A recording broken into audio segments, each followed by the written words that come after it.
kvöld erum við á FM 66 og ætlum að leyfa ykkur að heyra svolítið óvenjulegt. Hljómsveitin Rikshaw.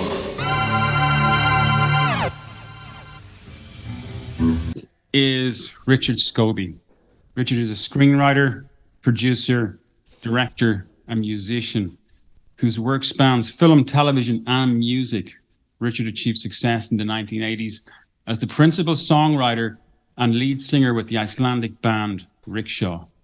Moving to Los Angeles in the 1990s, Richard built his career and reputation as a talented and prolific songwriter. We're going to talk today about that journey, the Rikshaw story, navigating, or should I say surviving, the music industry, lessons learned, and what the future holds. Welcome, Richard. Hey, Conor. How are you? Nice to see you. How are you doing? Likewise. Okay, so let's start from the beginning. Where were you born? Where are you from? I am born in Reykjavik, Iceland. Yes, to a U.S.-born father from New York. My mother was Icelandic. He went there after the Second World War, after having fought in the Pacific. Met my mother. Had 8 kids, and I'm one of them. 4 boys, 4 girls. And yeah, so even though I've traveled around a lot, I'm Icelandic.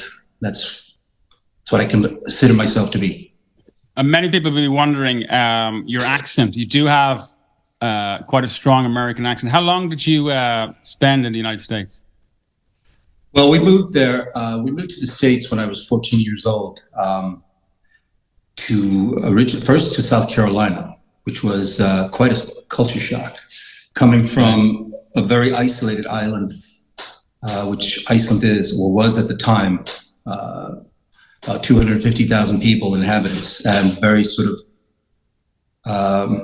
homogenized in certain ways, in many ways, really. And then we moved to, Dillon, South Carolina. I was there for a year.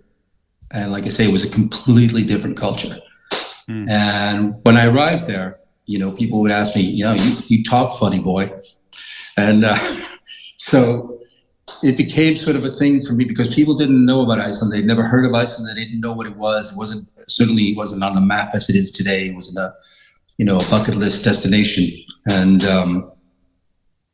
And so when people were asking, Iceland, what is an Iceland and how long is the drive from Iceland to the United States? So yeah, it was quite a culture shock. And so it was a combination of,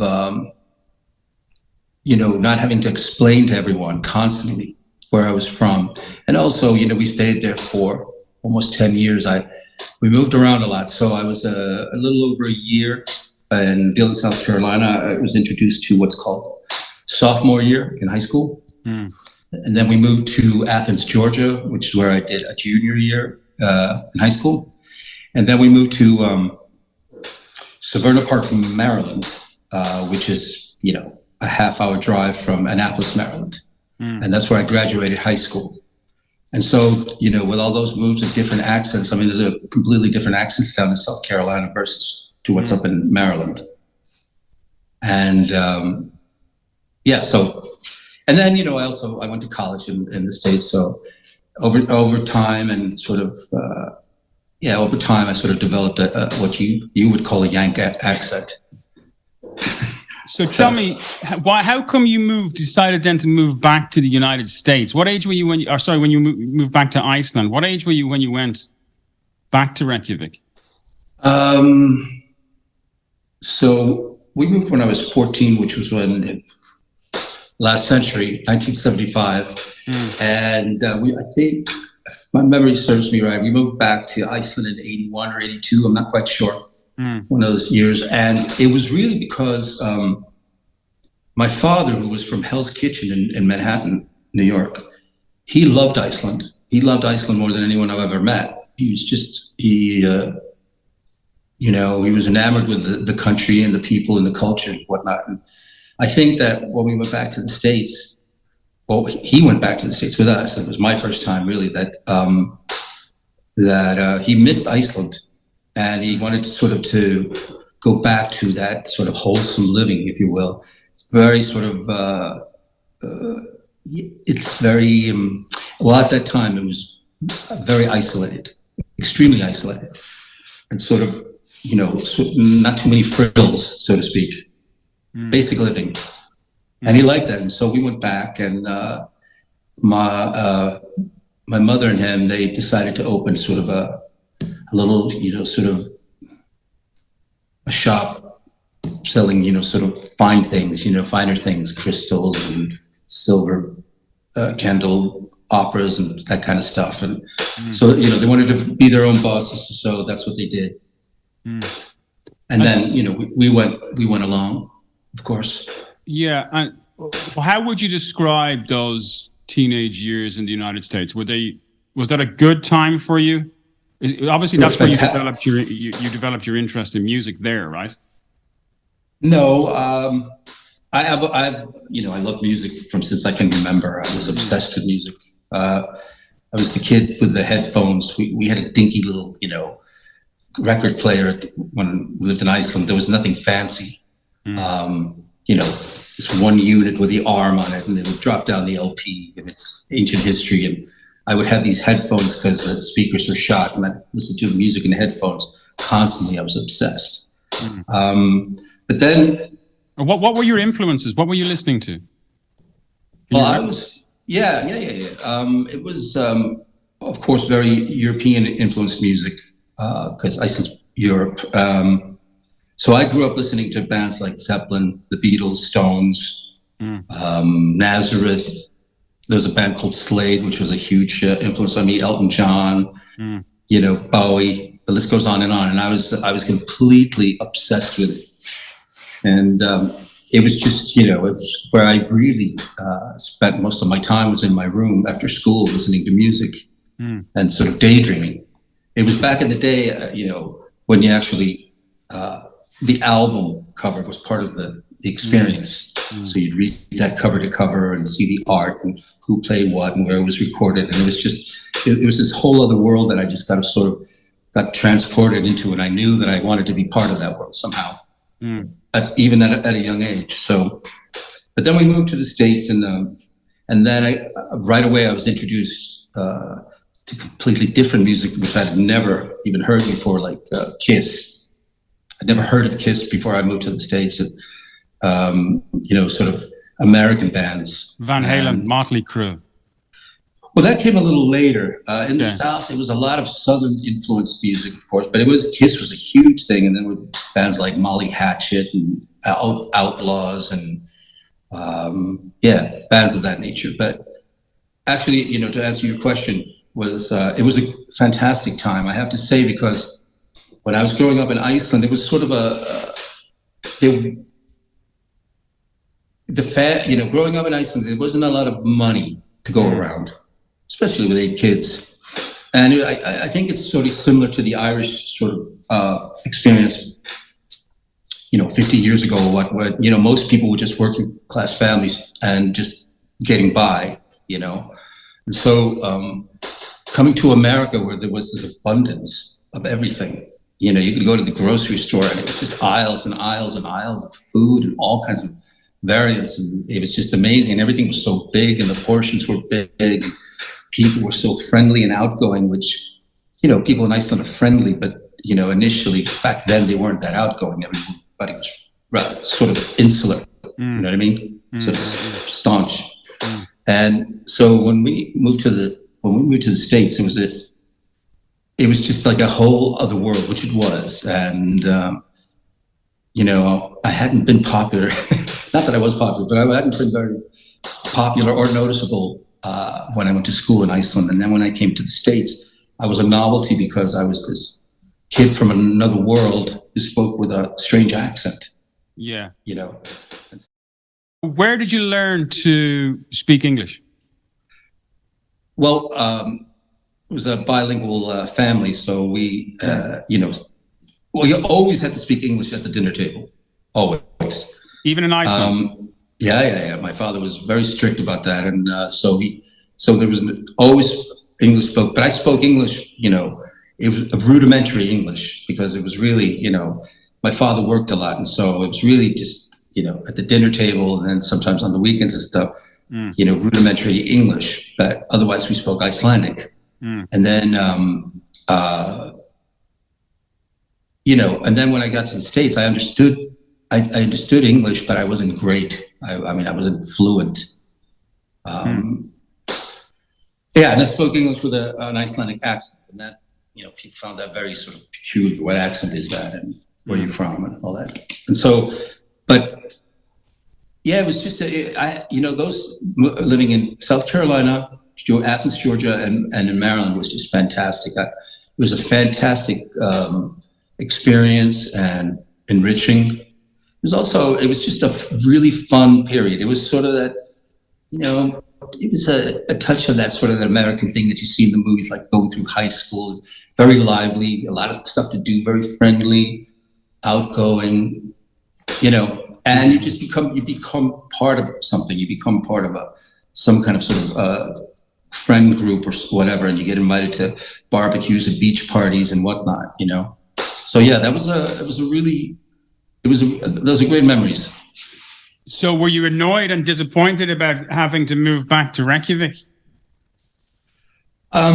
It was bittersweet, yes, because of course, leaving Iceland when I was 14, that was home, and in the beginning, went through homesickness and all that stuff, and it was such a strange culture being at the time being in South Carolina. I mean, people from South Carolina are extremely friendly. Southern people overall are very friendly people, very gregarious and outgoing, and so when he wanted to move back, I sort of initially I resisted, because I was in my early 20s and started to branch out. I had friends. I actually moved out and was living with a friend of mine on the beach, and we were having a great time. But my father had this way of he was good at giving you a bit of the guilt trip, and so your mother isn't sleeping at night, she worries about you, blah blah blah, and it just. At the time, I was the beautiful son. I was like, I couldn't take it. So I moved back to be with the family. And so there's 8 kids, father and mother. You're back in Iceland. You're back in Reykjavik. Did you go to university in Reykjavik now, or? Yes, I went to the University of Iceland for a short while. I was at med school for a short while. But that was really my father's dream, because he always wanted to be a doctor. And it was a very stark experience, really, because because before we moved, by that time we were living in New York before we moved back to Iceland. So from Maryland we moved to New York, and we were living on Long Island. And that was a fantastic time, and I did 2 years of college there, and then when I went to the University of Iceland, it was coming back into winter.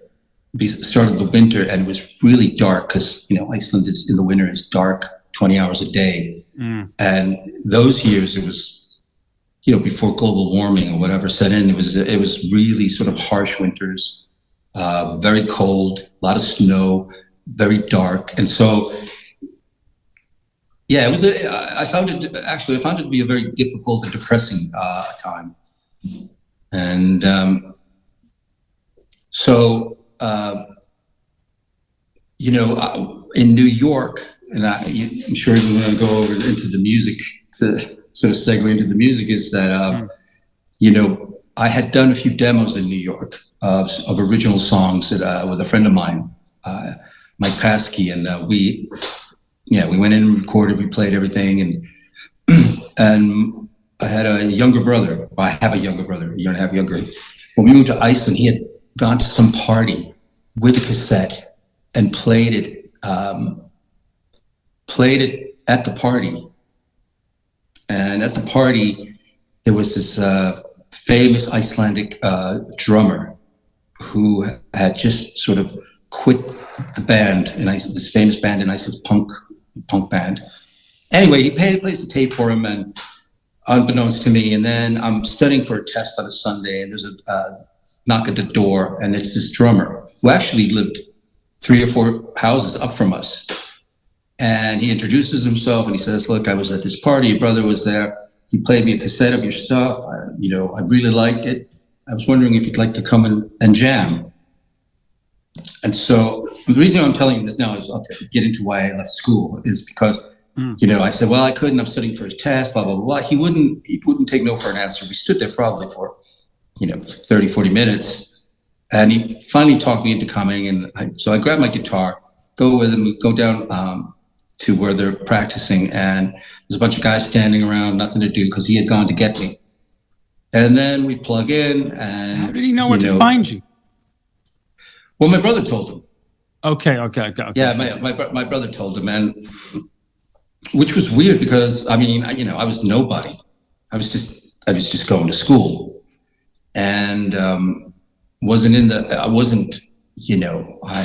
a professional musician at this point at all. I mean, far from it, complete novice, and so it just from the first few songs we played, there's something clicked. It was really something there, and we all felt it, and just sounded great, and it wasn't perfect, but it sounded really good, and we could feel there was an energy or something there. Anyway, so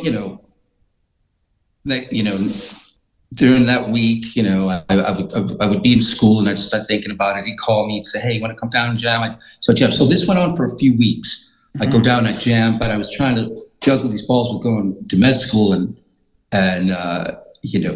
but it was really pulling at me. I mean, this from sitting and studying, really to me, which was, not very titillating stuff at the time. Heavy text. In the anatomy, biology. Yeah, exactly. This is in the hard work. Yeah, it was. And it wasn't really uplifting or anything versus going to see these guys. Everybody has a smile on their face and they're loving the music. It was just like, and then I just made a very, very difficult decision to speak to my dad. And as I said earlier, it was more his dream than mine. And I told him, look, I want to take a year off to try this out. And he was like, no. Don't take time off from med school to do this. You have to concentrate on this and this.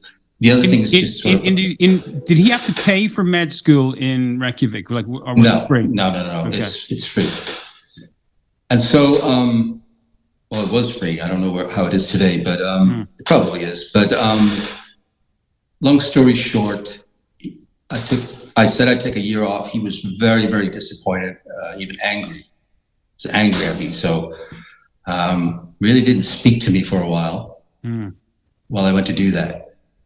But there was no question about it. It was something I had to do. I had wanted to do it, and so I did. Plus, you had an opportunity. You were being handed an opportunity. It's not like you were going out on your own. Like, the opportunity was right there.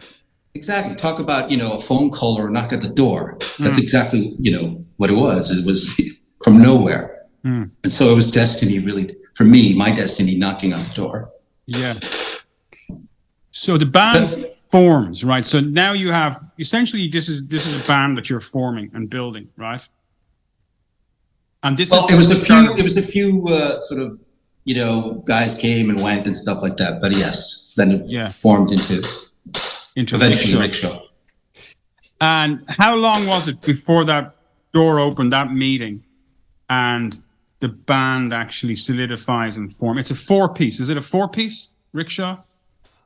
Well, initially it started as, I think, a 3-piece. What had happened was there were two guys, the keyboard player and the guitar player, L.A.and are their names. Yeah, I got along really well with them, but there was some tensions between them and the drummer who had knocked on my door, and so he fired them, much to my chagrin. I wasn't happy about that at all. I felt really bad. Confrontation at that time was just I avoided it like the plague, and so he let them go. But I had become friends with him, and then he wanted to continue on, but it just didn't feel right to me. And the guitar player calls me up. He says, "Listen, man, we'd really like you to come join us." And I wanted to be where the sun was shining. Really, it wasn't so much who was better or worse. It was just they had more of a positive attitude at the time, and starting off by kicking someone out just didn't feel right to me. So I sort of jumped ship and and went with them. So it was three of us, and then, it's this, you try different permutations of this and that, and one drummer, and then it doesn't really fit. And then we got, a different bass player, whatever. And then we found the perfect bass player who came into the band. He fit like a glove. And the last piece was the drummer, who had been in another well-known Icelandic band and was known for being, one of the best drummers in Iceland, if not even, Scandinavia. Wow. So from that moment, and then, really from that sort of lineup, Rikshaw was formed. What year was that? Can you remember? Yes, it was probably in and around 83, 84. So 83, you formed the band. What age are you at this stage? I'd say 84. I'd say 83, 84. Well, I'm born in 1960, late in the year, so I would say if it was 84, I'm 23. 23. Okay, so essentially now you've left medicine. Pretty old, actually. Sorry, I'm pretty old, actually. To be starting at that age, because guys usually start at 15 or 14. Yeah. How were you in terms of musically? How would you describe, what level were you at? You're pretty good on the acoustic, you're good on electric. Can you play other instruments, or was it both of those? Oh, I can play, certain things by ear and stuff, but I'm by no means good at anything. I'm proficient on guitar. I can play a little keyboard. I can play a little bass. Can't play the drums, unfortunately. I would say at the time I was just, I was more hopes and dreams than anything else. Mm-hmm. I knew a few chords. I had written a few songs. Nothing spectacular. And I certainly was never the best singer.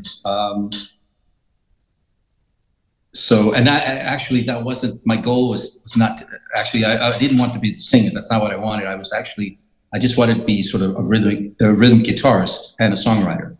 Mm-hmm. But because it was by default, really, because none of the guys could sing and their English wasn't that great. And so, I got shoved up front sort of by default.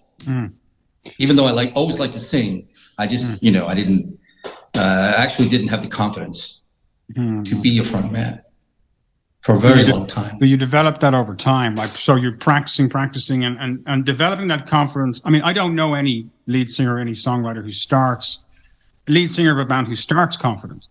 That's a journey, right? Yeah, probably, yeah.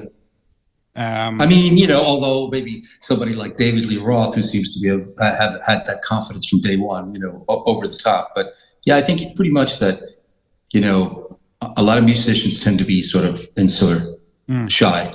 Yeah, I think so too. Actors as well. So you start off, now you're writing music, you're songwriting together. Did you get a demo tape together early in that journey? Maybe 5, 8, 10 songs? Well, we had done in an earlier version of before Rikshaw, before that initial group split up, we had done a demo, and we called ourselves the Boys Brigade, and which was very sort of heavy synth influenced music, sort of Ultravox and Kraftwerk, that kind of stuff. And we went into the studio and we cut some demos, and that was sort of, I loved that process. I love being in the studio. I was one I could spend 14 hours there when everybody's like falling asleep, and I just want to keep going. And so we did that, and then once we hit Rikshaw, we were like, okay, we're at this age. The keyboard player actually had been in law school. We were at the same university, because there was only one university in Iceland at that time, University of Iceland. And so he was in law, I was in medicine. So we both made that sort of decision to go on hiatus and pursue this. And so right away we were like, since we've disappointed our parents, we better, we better come up with the goods. And so very quickly, the aim was to sort of do sort of world-class stuff if we could, write world-class songs, or, very least sort of competitive songs with sort of our own sound, and, try to get a record deal. Okay. Which we set out almost immediately. At that time, Conor, Iceland was still very isolated, and so there was no internet. A lot of magazines and stuff from overseas, pop magazines or whatever, came by boat. So maybe they were a month later. The December issue came out in January, late January or something. And so everything was, anything we got overseas, like the latest record or whatever, it wasn't really the latest record anymore. And so we were very limited in what we could get overseas to compare and contrast what they were doing. So, but we did go on as Rikshaw. We did start off on that sort of new romantic ride to begin with, because that was sort of the music that was happening. I was always more into rock and roll, but I really like synthesizers. I like Depeche Mode and Yazoo, and like I said, Kraftwerk and Ultravox and bands of that nature. And so we sort of started on that journey, but we had a guitarist who also liked a bit of rock and roll. And so we went in. What we did was we had a concert, and our bass player, actually, his father had an advertising agency, and he was clever. He's sort of, we were unknown. We were nobodies, but he was clever to make ads for us in the papers, which were only like 3 newspapers in Iceland at the time. The morning paper saying, November 15th, this was 1985, November 15th, 1985, something's going to happen big and blah, blah, blah. And so this went on for a few weeks. People were like, what's going to happen on November 15th? And then it came a whole spread of a picture of us, Rikshaw playing at this club, which was very clever at the time because, curiosity. When we premiered there, the club was packed.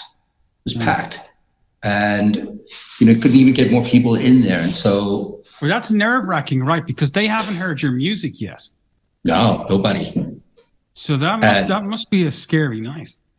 Well, in a lot of ways, it's scary, but it's thrilling beyond, because also, you're playing a character in many ways, because none of us had that confidence really, but you pretend to have it, So you walk out on stage, the lights are there. We had a great sound man at the time, and blah, blah, blah. And we walk out, and you walk like you out and like you know what you're doing, but you're really, your toes are curled up in your shoes, you're nervous. And then we played it, and we got fantastic write-up and feedback. And for Icelanders, like I said, because we were so isolated, a lot of people thought we were foreigners with a name like Rikshaw, which I actually, Where did the name come from? Why did you choose that name?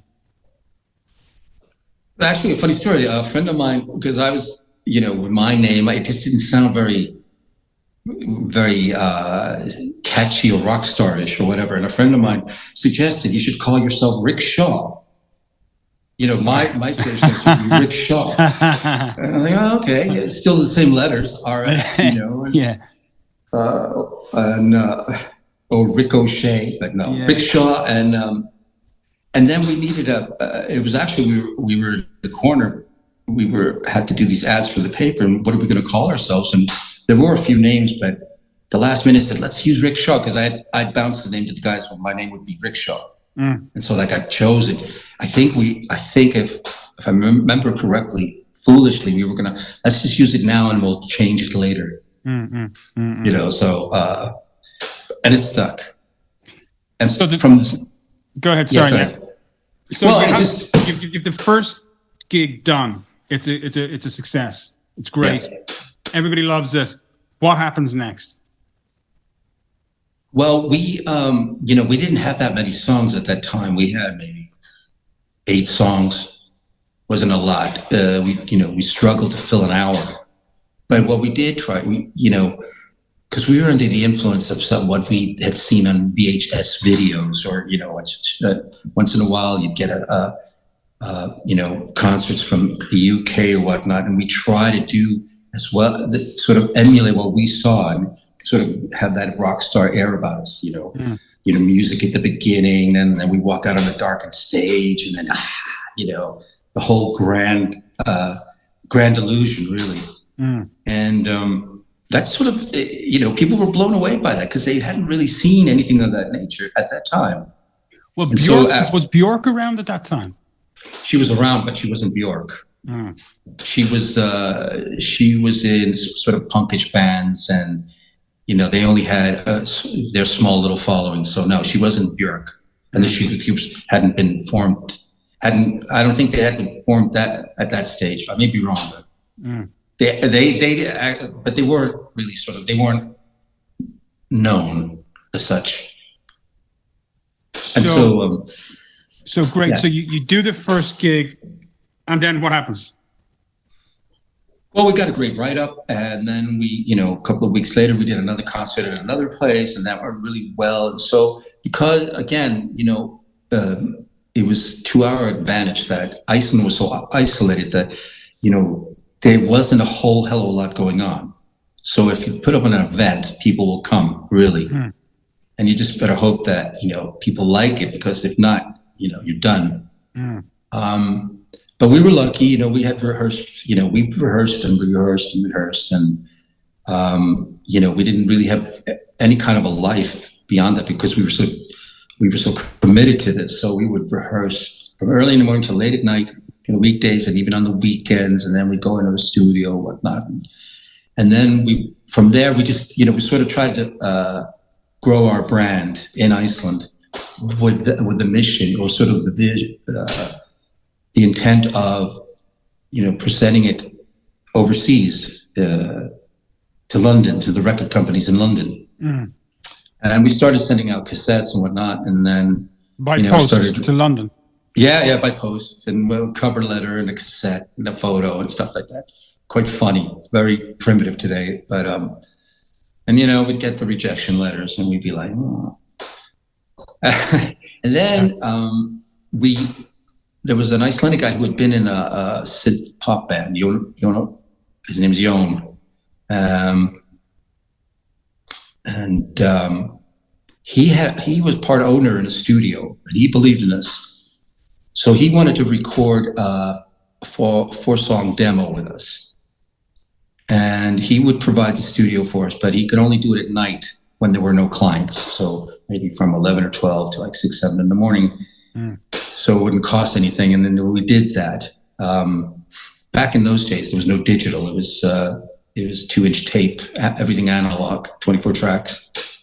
And which was quite expensive to buy those tapes, by the way. And then, so we recorded that, but it quickly became sort of, we were like, well, these songs, we should do more than demos here. We should try and make them as good as we possibly can. And then we started talking about, and when we're done here, because nobody mixes in Iceland at the time, like you could get a mix in England, we started sort of saving up money to go to London and mix the 4 songs in London, which we did. So we finished recording, and we decided to go to London and mix it. We had, through friends, some of the Sugar Cube guys, they had been working with a guy named Danny Hyde in London, who was sort of a great engineer. And, we sent him some material, and he liked it. He said, yeah, I'll mix you and work with you. And so we did, and we went over there to mix. And at the time, I think this is early 85, we had just gotten credit cards. Credit cards had just been introduced. And so when we went over the mix, we actually did it on our credit cards because we had no money. We had enough to fly over and stuff, but there was hotels and food and pay for him and da. So that was on our credit cards. And long story short, that got mixed. And by that time, we'd also done a whole bunch of gigs in Iceland. And so we had become, we were amassing quite a following in Iceland. And so the record, we did a big ado about the record coming out on November 15th, which was my birthday in 1985. And, it was a big event because, again, a lot of people thought we were foreigners because of the way we looked. We did that whole sort of the photo shoot thing, and the new romantic look and style. And then the album didn't sound like anything that was going on in Iceland at the time. And so, we became quite popular. And at that time, so you're following. Are you following the kind of new romantic, or have you moved away from that style of music, or how would you describe your music? At this stage? Well, it's it depends on who you talk to. I mean, you know, it was definitely sort of, it started out as sort of the new romantic thing. But by the time we were getting into new romantic was already sort of faded out, you know. Exactly, yeah. But we didn't know that because we were getting our stuff so late. But then, you know, just by, you know, other influences started to seep in, both for me and for the keyboard player Gully, who is also a very prolific songwriter, fantastic sort of songwriter, really. But you know, we have sort of different influences, sort of that started to have an effect on us because, you know, we started to get away from the new romantic thing and started focusing more on crafting really what we thought were good songs. And by this time we were listening to bands like Talk and Simply Red and, you know, David Sylvian from his solo stuff. And we really liked it because it was really sort of well thought out, well crafted, different. And we sort of, started to influence us as well. But so you're at the point now where you're on the edge of getting a recording contract. You're looking for a recording contract, or where are you? We're looking for a recording contract, but what had happened was I was told about this entrepreneur, Icelandic entrepreneur, who was doing who's adventurous. He had been sort of he had been working with a famous Icelandic band doing as an executive producer on doing movies and music and whatnot. And I heard he was really he was adventurous. And so I don't know where I got the balls from, but because I was very shy, very introverted, but I asked for a meeting with him. He was also doing, at that time, he was introducing sort of the latest PC computers to Iceland. So he was sort of a jack of all trades, doing all kinds of stuff. And I asked him for a meeting, and he agreed to take a meeting. And I went to, you know, I don't know what set me off, but I was like the salesman from hell. You know, I sat down in front of him. He was at his desk, and I just sold him, you know, the goods. I said, look, we're this band. We're determined to go all the way. We have the music. We have the da-da-da. We're going to, you know, go to England. We're going to do A, B, C, and D, you know, and I'm here to offer you to be part of it. You know, do you really want to be the guy that turned Rikshaw down, like the guy that turned the Beatles down? You know, so I don't know where I got the balls to do that at the time, but, you know, I didn't even have new songs to let him listen to. I was just like, well, we've written this and I've written that and we're doing this and it's going to sound like this. And my sales pitch worked. So he signed us on, well, as a, you know, managerial sort of thing. And so now we had backing to go to England, which we did. He was based in London, right? Well, he was based in a lot of places. Yeah, he was based in London. He was based in Norway. And in Iceland, he was all over the place. Sort of at the time, sort of very much a mover and a shaker, and had a lot of credibility. And so now then, when we signed to him, well, we hadn't really signed. It was actually just a handshake, and then sort of things started to happen very quickly. So he said, "What do you want?" And we told him we'd like to move to England. We want to record in the best studios. We want to do this, A, B, C, D. And we have these songs. And he's like, okay, I'll find the money. And so he did. And we got busy starting to write songs. And then we go to England and, you know, we start recording.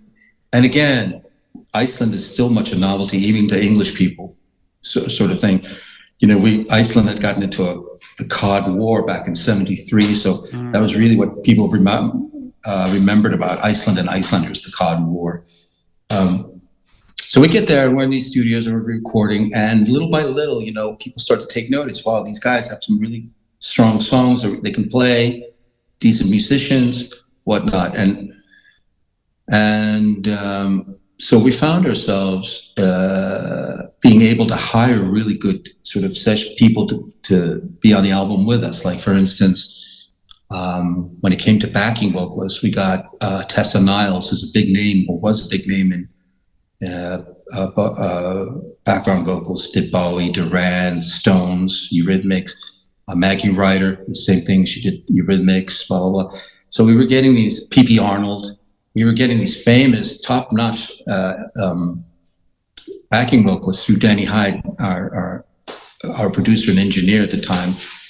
When he let them hear the stuff, they came in and they started to sing. And then we had Mark Feltham, who was the harmonica player for Talk Talk. He came in and played for us. And then that started to grow, and there was a buzz about us. And people were like, wow, you guys are going to be huge. You're going to be amazing, blah, blah, blah. And then we found ourselves at Townhouse Studios, which was like, you know, Townhouse was the place at the time. It was one of the, we were in some the Olympic Studios, which, you know, Rod Stewart, the Stones, Beatles had been in, but, and then we were at Townhouse, and we were there with, you know, Phil Collins was there, and Heaven 17, and people were coming in going, oh, you guys are going to be amazing. You're going to be huge and amazing. And everyone's very friendly, and we're on top of the world. Yeah. So you're drinking the Kool-Aid, basically. We're drinking the Kool-Aid, and, you know, the helium is going to our heads. Yeah, you know? yeah. But then a funny thing happened on the way to a forum. And it's really a cliche.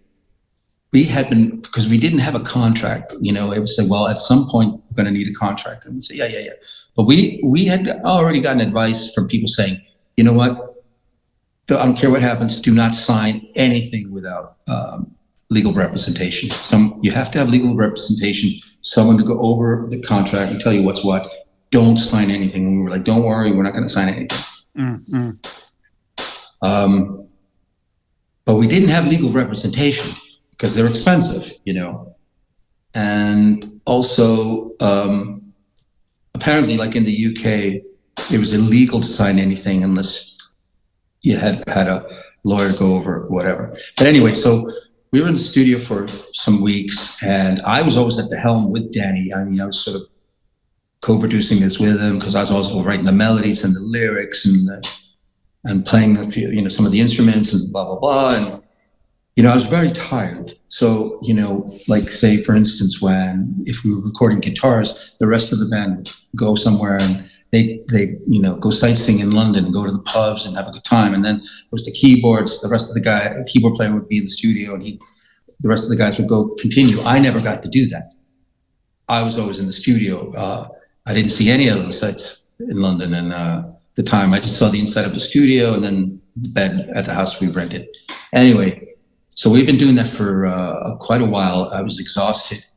Then late at night, one night, the manager comes in to the studio, and he's got a multi-page contract in his hands, pulls us out from the studio into a side suite, and he says, listen, lads, you know, I have a big meeting in France tomorrow on your behalf. The big major label, and I need these signed. And we were like, no, we can't sign. We haven't read anything. Yeah. Yeah. And this one, I would know we can't sign. We need to look. And then it was just looked in my eye and said, look, I've come this far with you. Don't you trust me? I trusted you. Oh, yeah. Where's the trust? You know, no. He goes, and then, you know, I was like, well, you know, we can't sign something that we don't know about. I'm too tired. And he said, look, sign it now. And in 2-3 days, if you don't like it, we'll tear it up and we'll start over. I just needed to show at the meeting tomorrow. He goes, if you don't sign it, you might as well pack up now and go home because we're done. I need this for tomorrow. Otherwise, we're done. You just pack up and you go back to Iceland. Mm-hmm. And we sort of looked at each other and we were like, what choice do we have, you know? Had you read the contract at this point? No, it was, you know, we saw it, but it was, you know, legal jargon, and it was like 10, 12 pages or 15 pages, and we were tired, and but you know, we trusted him, and he looked me in the eye and he said, I'm your friend, man. I trusted you. I've taken you this far. Trust me. You know, so, and that was a lesson and experience that stayed with me for the rest of my life. Yeah, we signed. All four of you? Well, all five of us, yeah. All five of you. Yeah. Under duress, really, because, you know, it was with a gun to our head, you know. Well, if you don't sign, you might as well back. it is a classic trick, right? So the lawyer enters the building. You've got 24 hours to sign. You don't have time to think about it. You don't have time to read it. I need it because I've got to get X, Y, Z done. And you're promised the earth, the moon. I mean, it's a familiar story in the creative industries because it's where it's the confluence of business meets artist meets young artist, and young artist doesn't really know what they're doing. They've no experience of business. They've no legal experience, and then sometimes it can work well, sometimes it doesn't. But in this case, what was it about the contract that you signed, or what that was prohibitive or problematic? We signed away our publishing. We signed away our essentially our real estate. So we signed away all our rights. The publishing is your real estate. That's what you have to hold on to, for dear life. Now we didn't know that really. Yeah, we knew something a little, but again, this is in the mid '80s, and there's no internet. That you can't research anything just like that. You have to go to the library or whatever, or hire someone for a lot of money. And so we weren't that knowledgeable, and we were so focused on the music, making the music the best that it could be, and it sounded great. I mean, we were really it wasn't just us. Everyone is excited about where this band could go because of we had the songs, we had the sound, we had the look, all that stuff for that commercial sort of arena. And so we signed away our publishing, and then in perpetuity, so you anything you write over an extended period of time is owned by management. Yeah. And the sale of is up to the management. When it gets airplayed, if it's on the radio, the management team, the corporation gets the revenue, and then. Okay, so yeah, we essentially now we just worked for them. We stood and sat as they dictated. Yeah, we just worked for them, and they could throw us 50 pounds, and that was it. We could whatever they wanted to, and we had signed away all our rights, and so that left. That was a really sort of sobering moment because at the moment we just continued on, and then I've received a phone call from my father, who he wasn't a lawyer, but he was a very sharp man and smart. And I told him what I'd done, and he was like, "Oh my God, you shouldn't have done that." And I said, "Yeah, what was I do?" So, what else were you supposed to do? Well, that's the thing. Given the scenario, yeah, I mean, it literally was sign it or pack up now. Our goal. So. Yeah, so it's a little hazy what happened next, but he saw the contract. He was like, "My God, you've signed everything away. You just we need to hire a lawyer." And we were like, "Oh my God!"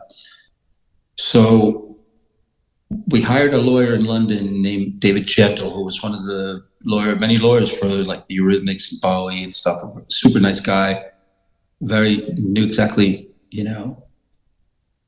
what to do. And I think he put an injunction on the recordings or whatever at the time to stop it. And, and remember, the guy said he would tear up the contracts with 1 or 2 days. And he did. And then he started to, well, no, and I didn't really say that, you misunderstood. And I said, well, all of us heard it. And so, our lawyer at the time, David Gentle, he said, well, no wonder he wants it. This is really good music. And I could bring it to, X, Y, and Z, and they'd probably Sony, consider Universal, or other, yeah. Yeah. So, so that started a really sort of a downtime for us because essentially we stopped recording anyway. Our lawyer said, you can't record anymore. So it was, damned if you do and damned if you don't, because we hadn't signed. Why can't you record? Because now we're contesting the contract, and we don't want him to have anything to sort of bargain with. Because in the contract, I couldn't even sit down with an acoustic guitar and write a song in my room. It would be his. For how long?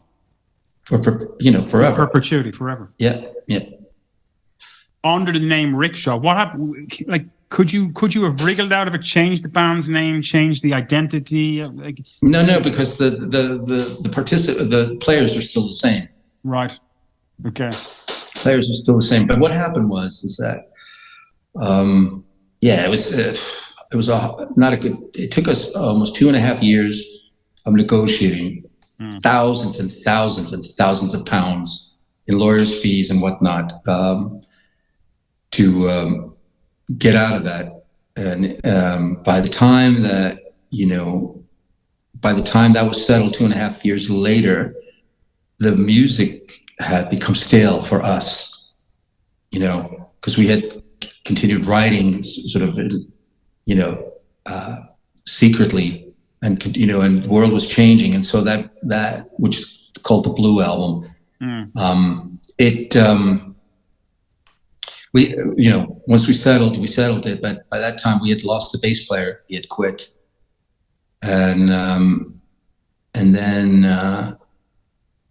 the music just wasn't. We weren't passionate about the music at that time. It had grown stale to us. So, but we finished it and it got decent reviews and stuff. But part of what was in that contract, we had a single, which was it was earmarked to be a huge single in the UK called "Ordinary Day," and we could arrange it and mix it the way we wanted. Once we signed that thing, we had no more rights. And what they did, they took the multi-tracks of that song. I think they either to Munich and then to L.A. or whatever, and they had other guys play on it. Like so all of a sudden there's a guitar solo and sound on it that is not part of the signature, our sound, and a keyboard player playing something that we would never have had.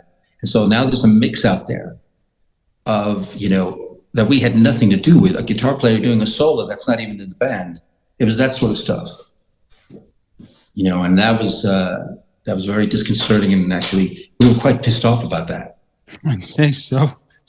So. Yeah. But why would they do that? What is the point of that? Well, because they, it is very curious if you think about it. It's like a lot of times this happens in the creative world a lot. Music, painting, or maybe less painting, but on other things, screenwriting or whatever. You make something, people go, I love that. And now I want you to change it. And so, all of a sudden they know better. Maybe some do about what the market requires or dictates or whatever. But I think it should be done with the artist, not exclude them, so you don't even barely recognize your own work. Mm-hmm. But it is an odd thing that, they're like, they take the thing that they love and then they want to change it and screw with it or whatever. Well, there's a commercial. So the people that are higher up the food chain and have experience are looking to sell this thing. So they take the genesis of it, they see there's something there, and they're trying to form it and shape it into something that's commercial and can generate revenue as well. Yeah. And it's about figuring out who to trust, who the real players are, the noble players, the people with integrity. You did meet somebody at that time who passed away, I think last year. There was a manager. Was there a manager in the United States? Yeah. It was Mo Austin. Mo Austin, yeah. I didn't meet him personally, but but I just want to say what you were just talking about before we move on to that, is that, they take something like that you've already created, and then they think they have the expertise or whatnot. But there's a lot to be said for, I think Frank Zappa spoke about it, that, in the early days when it was these guys, big sharks sitting in their office with the stogie and whatnot, they didn't know anything about music, and they go, I don't know what this is, but go ahead, do it, Yeah. And now, as the music became bigger and bigger, you start getting all these experts and A&R men who think they know better. And so they start, and that's not necessarily true. Yeah, plus, you're just another spoke in the wheel. A lot of times, instead of, when they'd sign a band, they'd see the long game, like, this band will develop over time and become quite prolific or whatever, it'd be great work. But now it's like, try and get as many hits as you can out of them, and then when they're done, next, sort of thing. But yeah, so but every band from the Stones to the Beatles has horror stories. Yeah. When it comes to the business, I mean, the Stones had. If you read anything that Mick Jagger has said, or anything that from Keith Richards' book Life, they had some really difficult publishing problems to get out of and get away from to continue their career. Particularly the Stones in the 70s, they had to extricate themselves from a problem. But sorry, go ahead. You were going to say something there. But you're right, and so did the Beatles and Billy Joel and. But the Beatles also had George Martin, who was creatively helping them and developing them. He was a huge factor, huge fifth Beatle. I mean, I saw a documentary about them the other day where it said, when they were in Abbey Road, it was a candy factory. They had access to everything they wanted. If you wanted, a 4-piece string quartet or whatever, you could have it like that, or you wanted this, you wanted that, So they were essentially in, sort of a wonderland and could experiment and stuff like that. But so let me see, where are we? So we get through the contracts and we decide to continue working together, but the trust was gone, right? The trust was gone, and the good vibe and the good feel, whatever.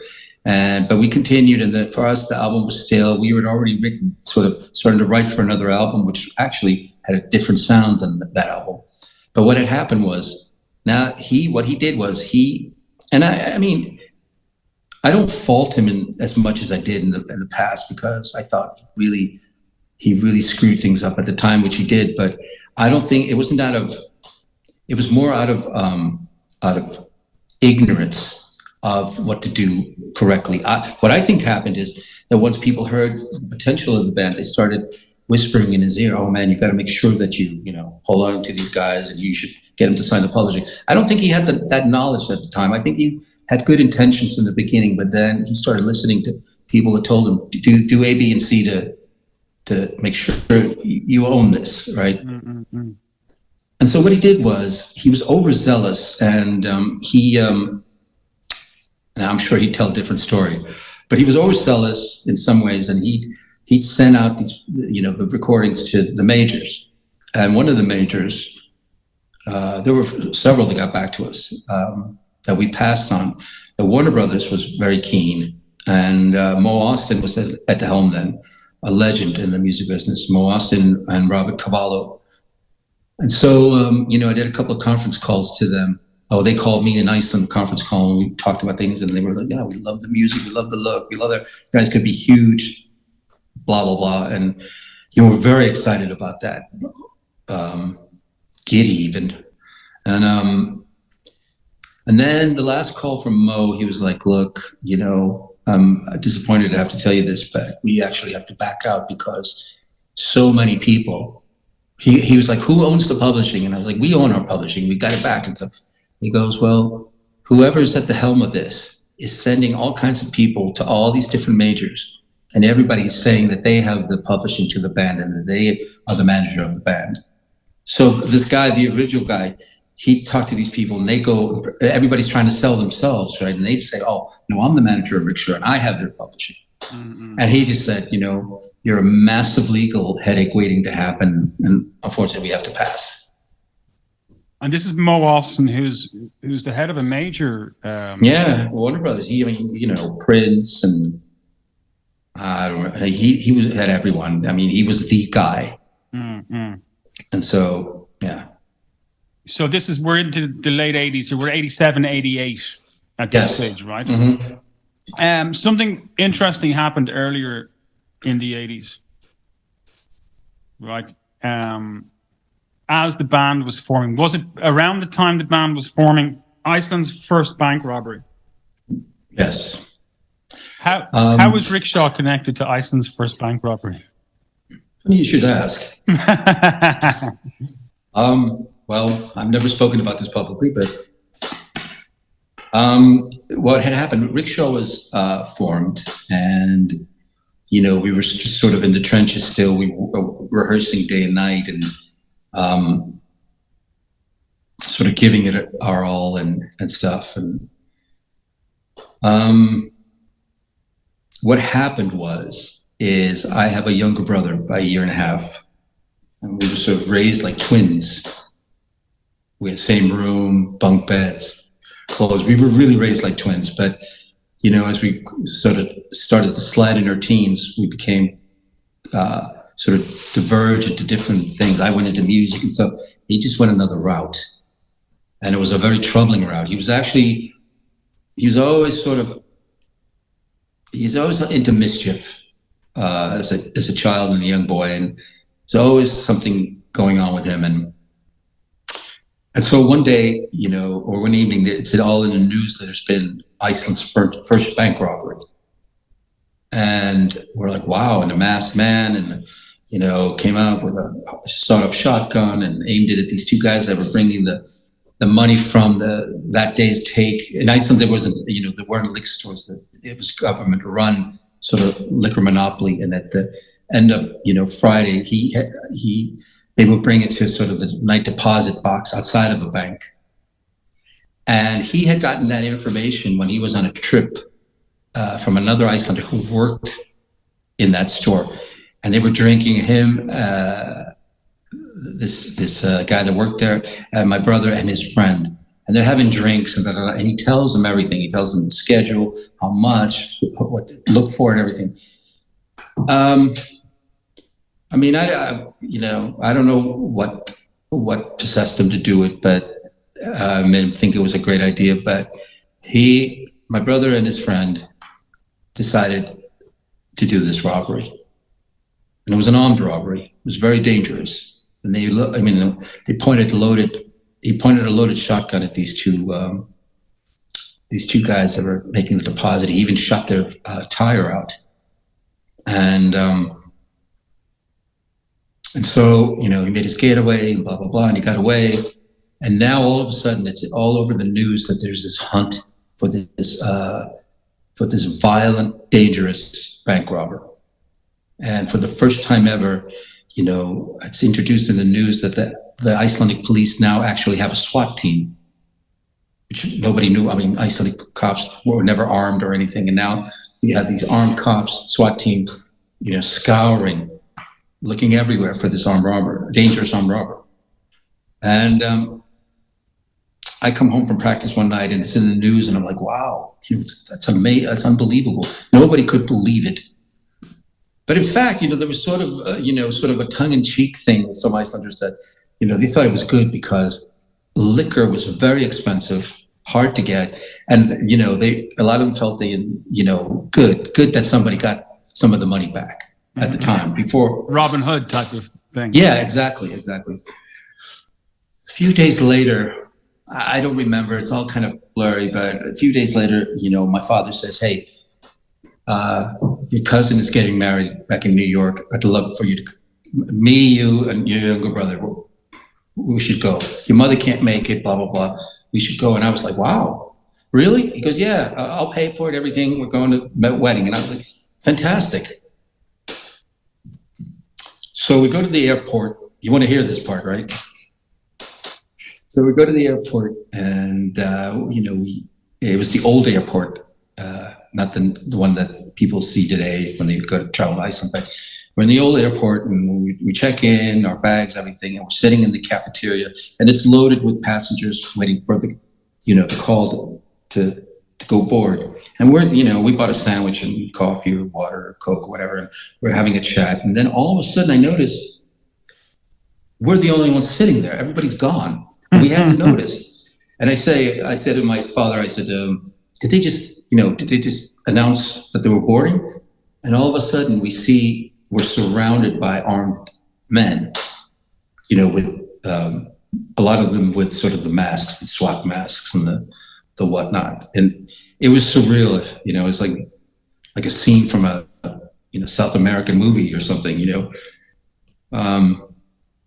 Nicaragua or something like that. And then plainclothes policemen come up and they say, get up, you're being charged with a robbery, bank robbery, blah, blah, blah. And I was like, what? Are you crazy? What's wrong with you guys? And I was like, we're going to miss our flight. And I was livid. but I was shocked at the same time. It was surreal, really, because you couldn't believe it was happening. I mean, nothing can prepare you for something like that. And long story short, we were arrested, we were handcuffed, my father included, and we were driven back to Reykjavik in separate cars, which at that time was a 45-minute journey. And then we were brought to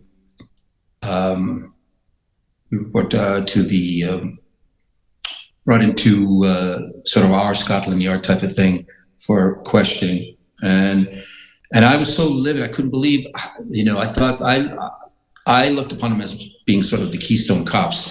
I'm going, what kind of bumbling idiots are you? Yeah, you and your brother, they accused me, you and your brother robbed the bank. And I'm like, are you insane? And you made us lose our flight. You're going to pay for the tickets. I mean, that's how angry I was. But they kept us there for hours and hours until it was dark. I think it was like 11 or 11:30 at night. And they said, okay, get up. And then they ferried us to this jail, which is a solitary confinement jail. And there we were just put in. I mean, I didn't see my father. I didn't see my brother. But they put us in solitary confinement, which is really, what you think it is. It's just, a steel door with a little window for food or whatever. And then there's just a mattress and not even a table, a lone seat, and a light on 24 hours and no window except at the top, which is fogged window. So you can't see out, but you can see if it's daylight or dark. And, there I was for the more than a week, I think 8 or 9 days. And so... did you have any suspicion that it might be your brother at this stage? No, not at all. Never? I thought they were completely insane. I just didn't, there's no way. Although, which is kind of weird in hindsight, because my brother, a lot of times he was up to no good. He had issues, he had problems, but I just didn't put it together because this was again, you got to remember, this is isolated Iceland. 250,000 people, one television station, one radio station, which is government owned and run. And, and so this is the big news. There's no internet, there's no online, there's nothing. This is it. And then then you find out, our names are all over the paper and in the front pages. And, there's only one Scobie family in Iceland. Because in Iceland, people go by patronyms. So they're either the daughter or the son of the father's first name.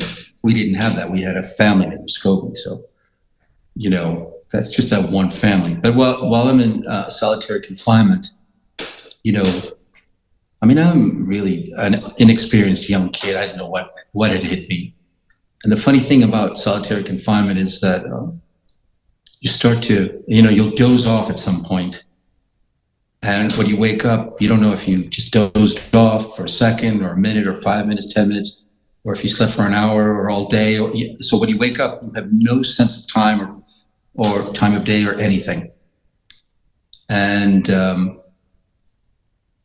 was in shock, and they'd offered me something to eat every day, but it was something nasty. And I was like, no. And I didn't eat for the first 3 days. And then the fourth day I was like, but, after a while, it's sensory deprivation. You start to go a little crazy. I mean, I was like, you start to imagining things because there's no sound. There's no, you don't see anyone except when they bring the food. And I started to imagine, that they had forgotten about me, or there'd been a World War or something. And what if the world was ablaze and nobody knew of us in there or whatever? And so, I started to, I tell you the truth, after I don't know how many days and, being so isolated and your mind starts playing tricks on you. I was to the point, because again, I'm just a young guy, not hardened or anything. And it's like, I was ready to admit to the Kennedy shooting, being on the grassy knoll. Yeah, I was on the grassy knoll. I was ready to admit anything just to get out. Yeah. So after about 8 or 9 days or 10 days, I'm not sure. I think it was 9 days, but they let me out. They let me out, and I find out right away that my brother has admitted to the crime. And I just couldn't believe it. I was floored. And then when I get home, I get to see all the newspapers, and our name is plastered everywhere. It's on the evening news. It's in the news at noon. It's everywhere. It's Scobie's Bank Robbery, blah, blah, blah, blah. And it's surreal. I mean, you're just numb. You can't believe it. It's like you've been hit over the head, and you're just in shock. And my whole... Yeah. What your brother obviously faced a trial and spent some years in jail. Then I would assume. Yeah. He admitted. He finally broke down. He admitted. And, he sort of, he admitted that it was him and another guy. The other guy was the lookout, and and they kept my father, which I was very angry about because they said he was an accomplice after the fact. But what had happened is that my father.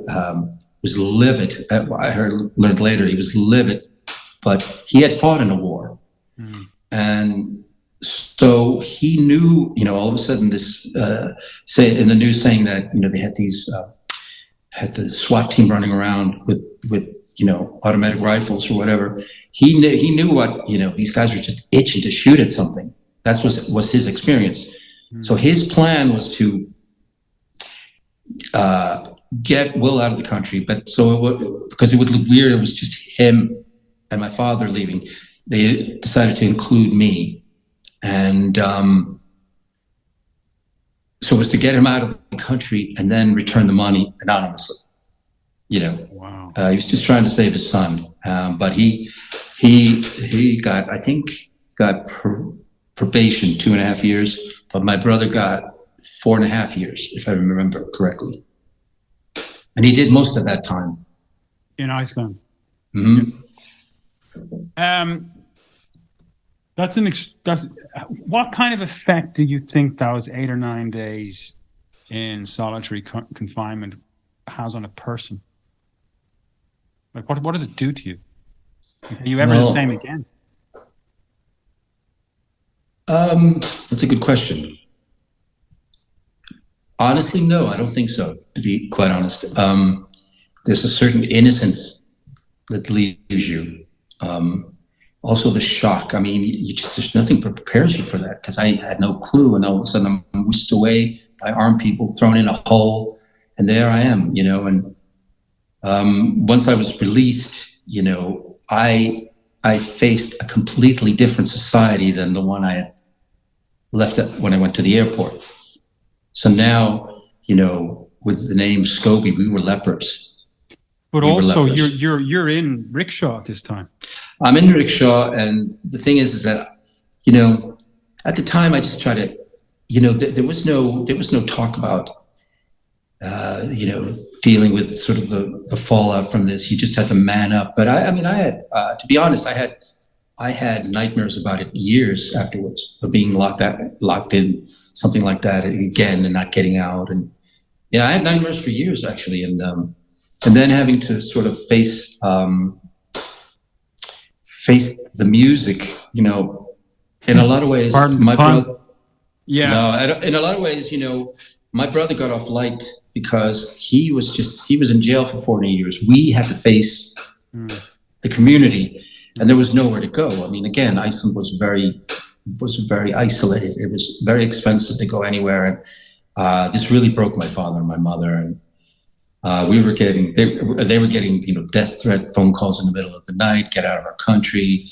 I had other siblings who were fired from their jobs, and or ousted from wherever they were living, and then they had to try and find another place to live, and nobody would rent to them because of their name or their being a Scobie. And there's only 300,000 people in Iceland. Well, at this point, there's only 250,000. Yeah, it's 250,000. I think now we're 350,000 today, but back then it was 200 to 250,000, 220, 30,000. So this is a small town America, basically, in terms of population size. I mean, there are small towns in America that are bigger than that. And we got to feel it. Yeah. It was, I mean, like I said, I've never spoken about it publicly, but it was a really, really it was a very difficult time. And there was a time where he sort of, I don't know, it just somehow went into battle mode, I was not, me personally, because you say with Rikshaw and whatnot, I was not going to, let anyone, because I wasn't going to let, quote unquote, one bad apple ruin the whole bunch. I mean, I have a decent family, decent siblings, and decent parents. And I didn't want us to be, sort of tainted by that. But it's an uphill battle, and it still is, even today. This was such a huge matter in Iceland, and it's always been called the first armed robbery, bank robbery. And so it's in the history books, the history books in Iceland are these, if you go into the things that are called the century that just passed or whatever, the whole chapter about, the first bank robbery and our names and everything in pictures and whatnot. And then, that case, when we went to trial, that case study is part of, this chapter or two in the law books in teaching at the University of Iceland in law for students. I'm not sure what it is that they delve into, but I've been told numerous times that it's a couple of chapters in the law school. So you go through the trial. How long does the trial last? Oof, I should have done my research. I completely forget. It seemed to take forever.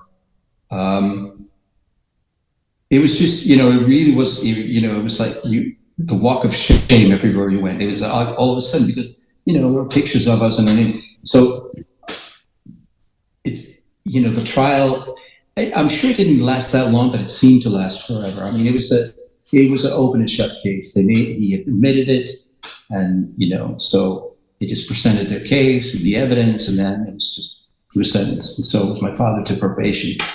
But my father had been a very sort of respected businessman in Iceland, and a lot of friends, and a lot of things going on. But after that, he was dead in the water. Nobody wanted anything to do with him, and it broke him.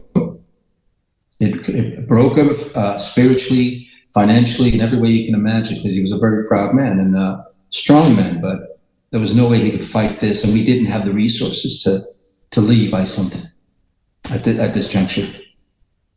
Because in those days, it was very expensive to buy a flight to. That's why I was so blown away that I was being invited to New York. But it was very expensive to, most people, the average person had to, put on their Sunday best and go to the bank manager on their knees and ask for a loan so they could buy a ticket or get that extra money to do things like that. Fly somewhere or whatever they needed to do. And so we didn't have that option anymore. And so we were stuck. We couldn't go back to the United States. Not that I really wanted to, but there was nowhere to hide, essentially. Did your father rebuild a new business? Did he get an opportunity to recover in any way financially? No.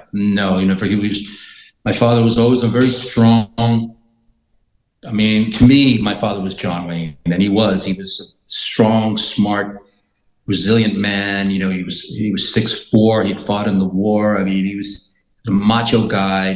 And after that, he was just completely broken, completely broken. And then, he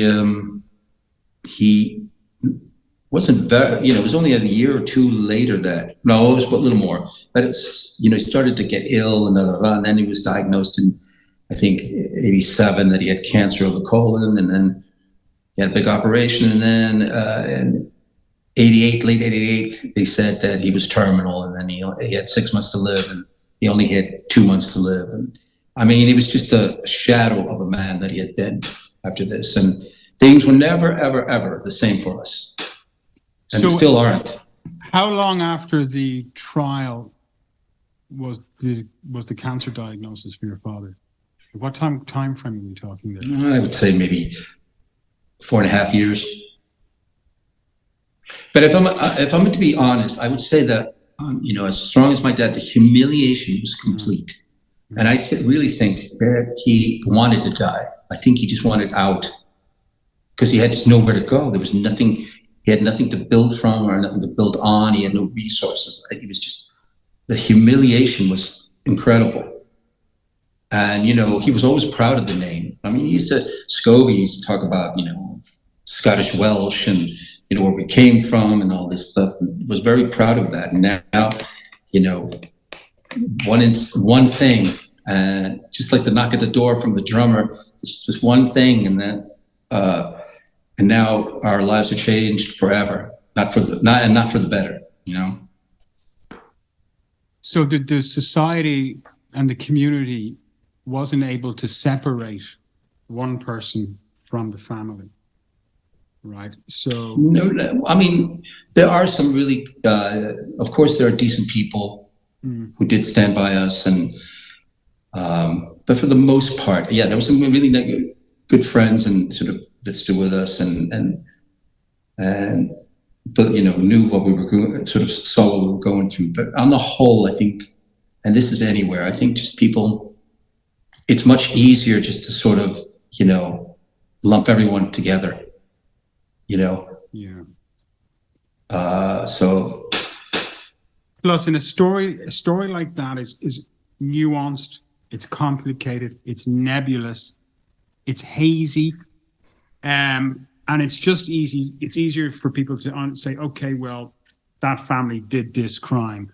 Well, no, it's a little bit more complicated than that. But trying to explain that, trying to get people to understand that can be difficult.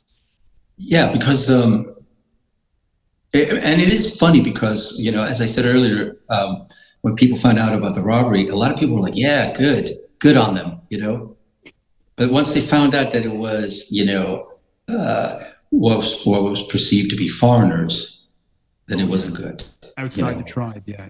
Yeah, outside the tribe, and which, I mean, I'm born in Iceland. I consider myself Icelandic, which I am, and that felt very hurtful because we were, I mean, we became lepers. But I was determined to fight back. And I remember at one point, this was when we started to sail towards more playing rock and roll. My influences were coming more through in the music. And after the Blue album, we did another album called Angels and Devils, which was more rock oriented. And I had longer hair. I had to let my hair grow out, and you know, sometimes I had a beard, and sometimes I didn't, but I had the long hair.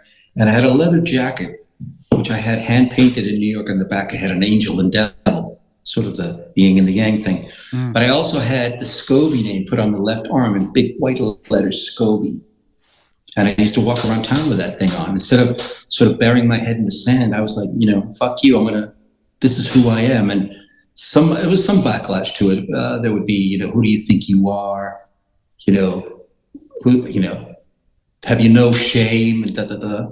And again, I was like, fuck you. You know? Who are you to judge? You don't even know the story. You don't even know what went on. And yeah, so yeah, it was an uphill battle from there, to say the least. And do you think then that, so the band knows all about this is going on. Did it have any impact on the band, your bandmates, in terms of how they interacted with you? Or did they suddenly not trust you, or was no, they were fantastic. They were fantastic. As a matter of fact, I was blown away at how supportive they were. They even came to where I was, when they found out that I was in solitary confinement. They went to that place, stood outside and yelled my name, going, hey man, we're with you, blah, blah, blah, stay strong. I didn't hear it. I was told about it later, but they never wavered at all. They would never hesitated. They were always, they were my friends. They were, they supported me all through it. And they, you know, and they loved my family. They, you know, those guys loved my parents. They knew my parents. They came home for dinner, la la la. So they knew, you know, that my parents were hardworking, honest people. You know, that unfortunately got caught up in, you know, my younger brother's stupid decision of what he did. You know. How did your mother deal with all of this? I would say she dealt with it like most mothers, strong, very strong. My mom was very stoic. I guess, I get a lot of that from my mother as well. That sort of that pride thing is like other people feel that you should hang your head in shame. That's when you put your chest out and your head up high and you walk down the road like you own it, So she was definitely the glue that kept the family together. Mm. So when my father was going through that utter humiliation and sort of going from being well revered and respected in Icelandic society to,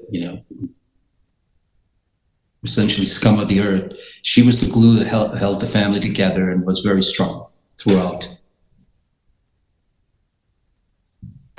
Your brother left Iceland later, right? Yes, he left Iceland. My brother's never been one for facing the fire, really. I don't think he has the capacity and the tools. It's with him.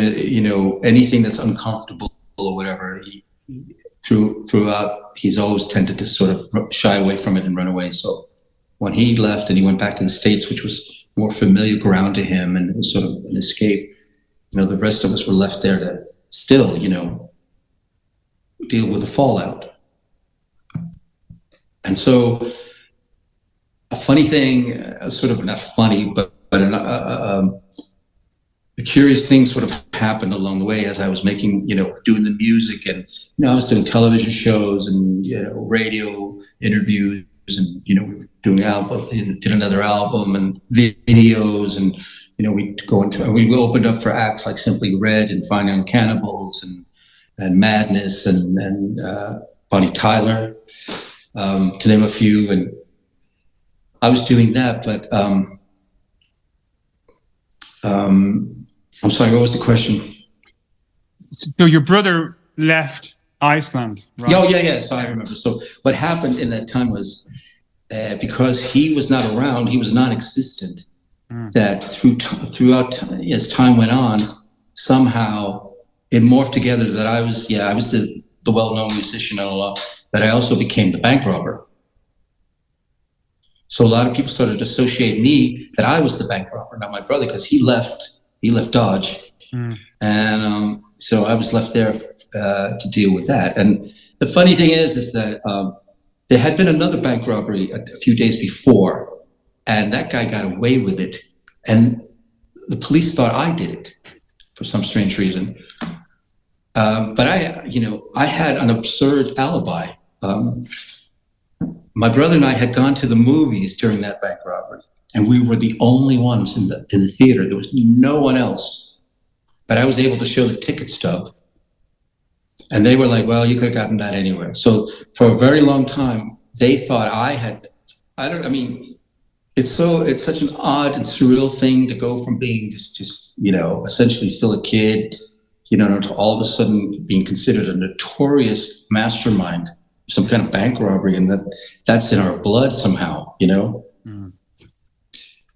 But what I don't understand is, why would anybody think you could get away with a bank robbery on a little island like Iceland? It's a huge island, but it's a tiny community. Like, getting away with something like that is just, it's nigh on impossible. And morally, forget the moral and principle aspect. Yeah. I mean, practically, it's just, why would you do that? It's so crazy.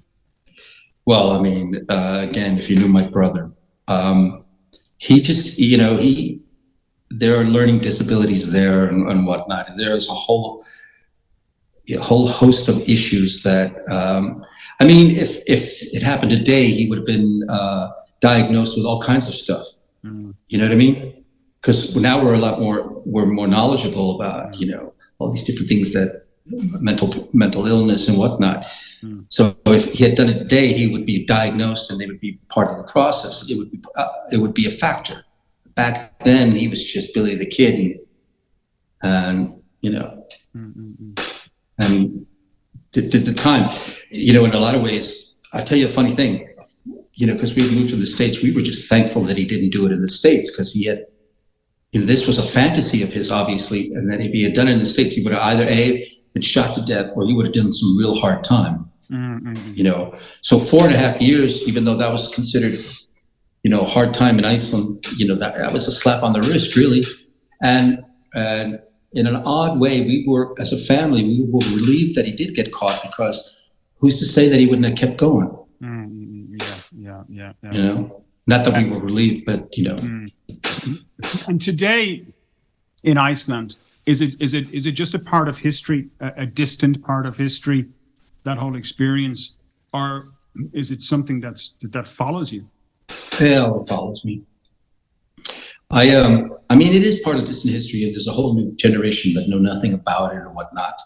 But the people my age group and older remember it. And I think I told you the other day, we did an interview with an Icelandic newspaper. They wanted to find out what my wife and I were doing in Denmark and And then we did a video sort of call like this, and she was very sort of positive stuff, but she started right away by saying, "Oh yeah, I Googled you and I listened to You're the bank robber, right?"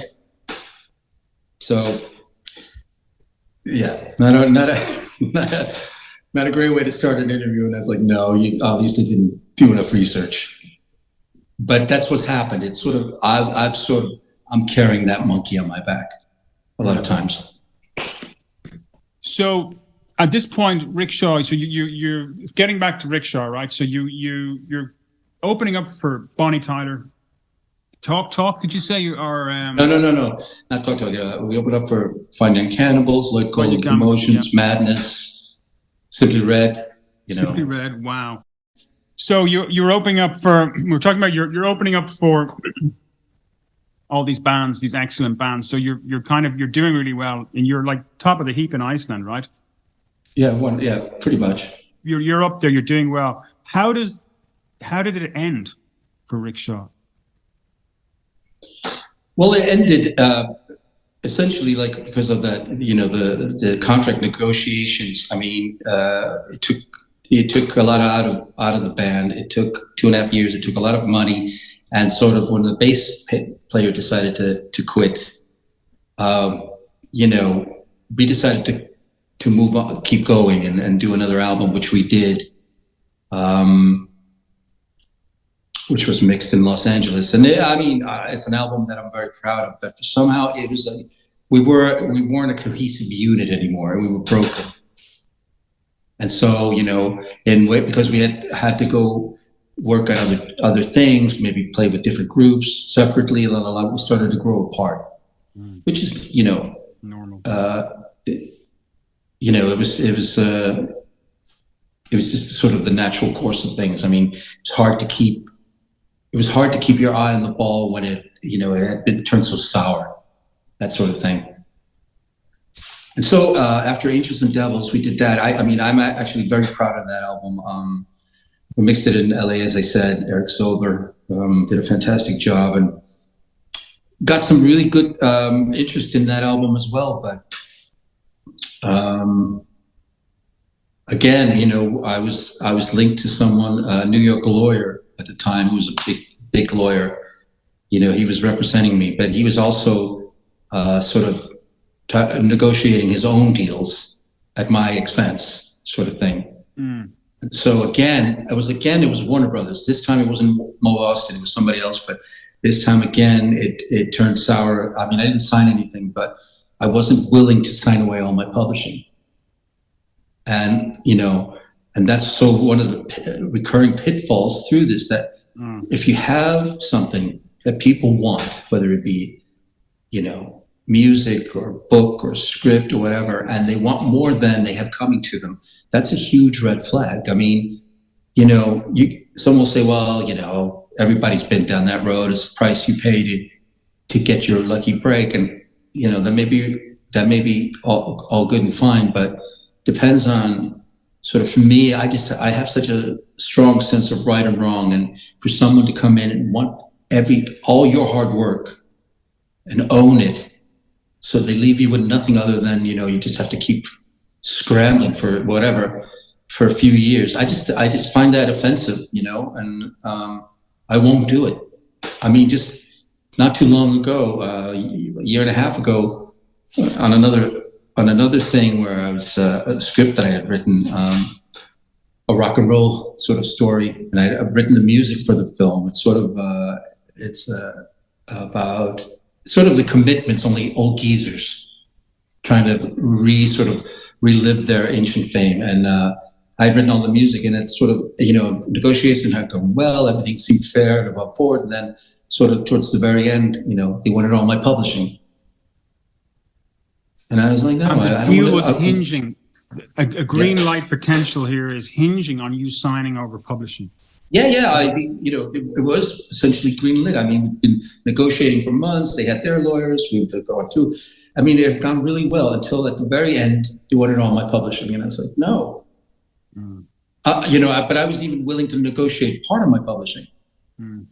But they didn't want that. They wanted all of my publishing. So from those first years with Rikshaw, I have found that to be sort of a common thread through most negotiations. And you could say that's been my downfall in that sense, that I haven't, you know, gotten to where I set my sights on, is because I wasn't willing to, you know, do whatever it took to get there. I just think that it's such a nasty, foul thing because, you know, the artist is where everything springs from, whether it be the script or the book or whatever. That's where everything springs from. And to want to take that from the artist, that's all they have, you know, that's what they have.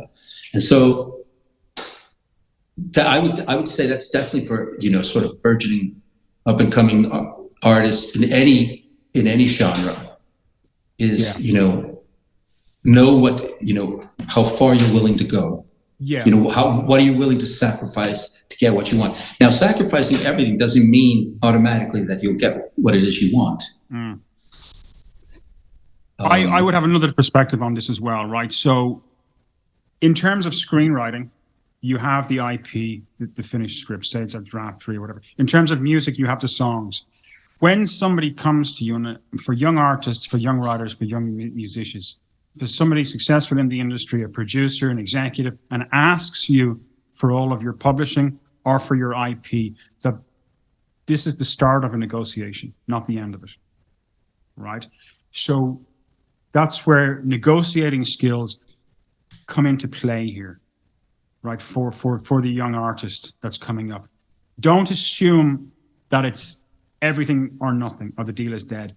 Perhaps there is a deal still to be done where you may give over a percentage of your publishing rights, but not all.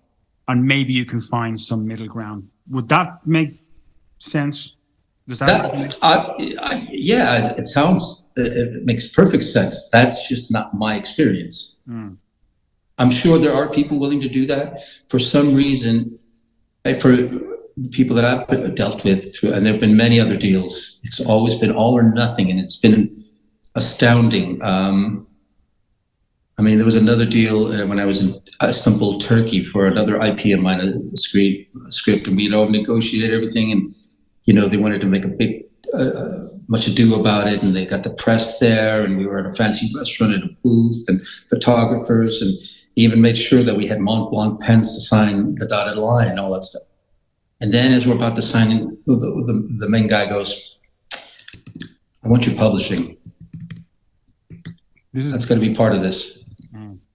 You know, so there's a pattern emerging here, though. It seems to be that right at the point of signing, a curveball comes in, and it's a big one, right? So it's as if the experienced executives, the producers, people who do this consistently, what they want is those publishing rights, but they leave it until the very end, just before you sign, and just to throw that in there at the last minute to try and, as if it's to grab it.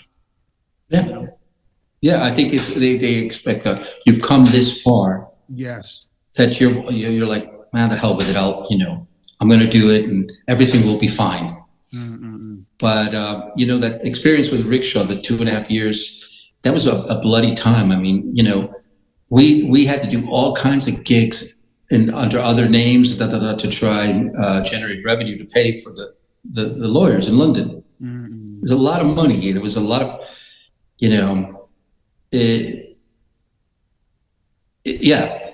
was.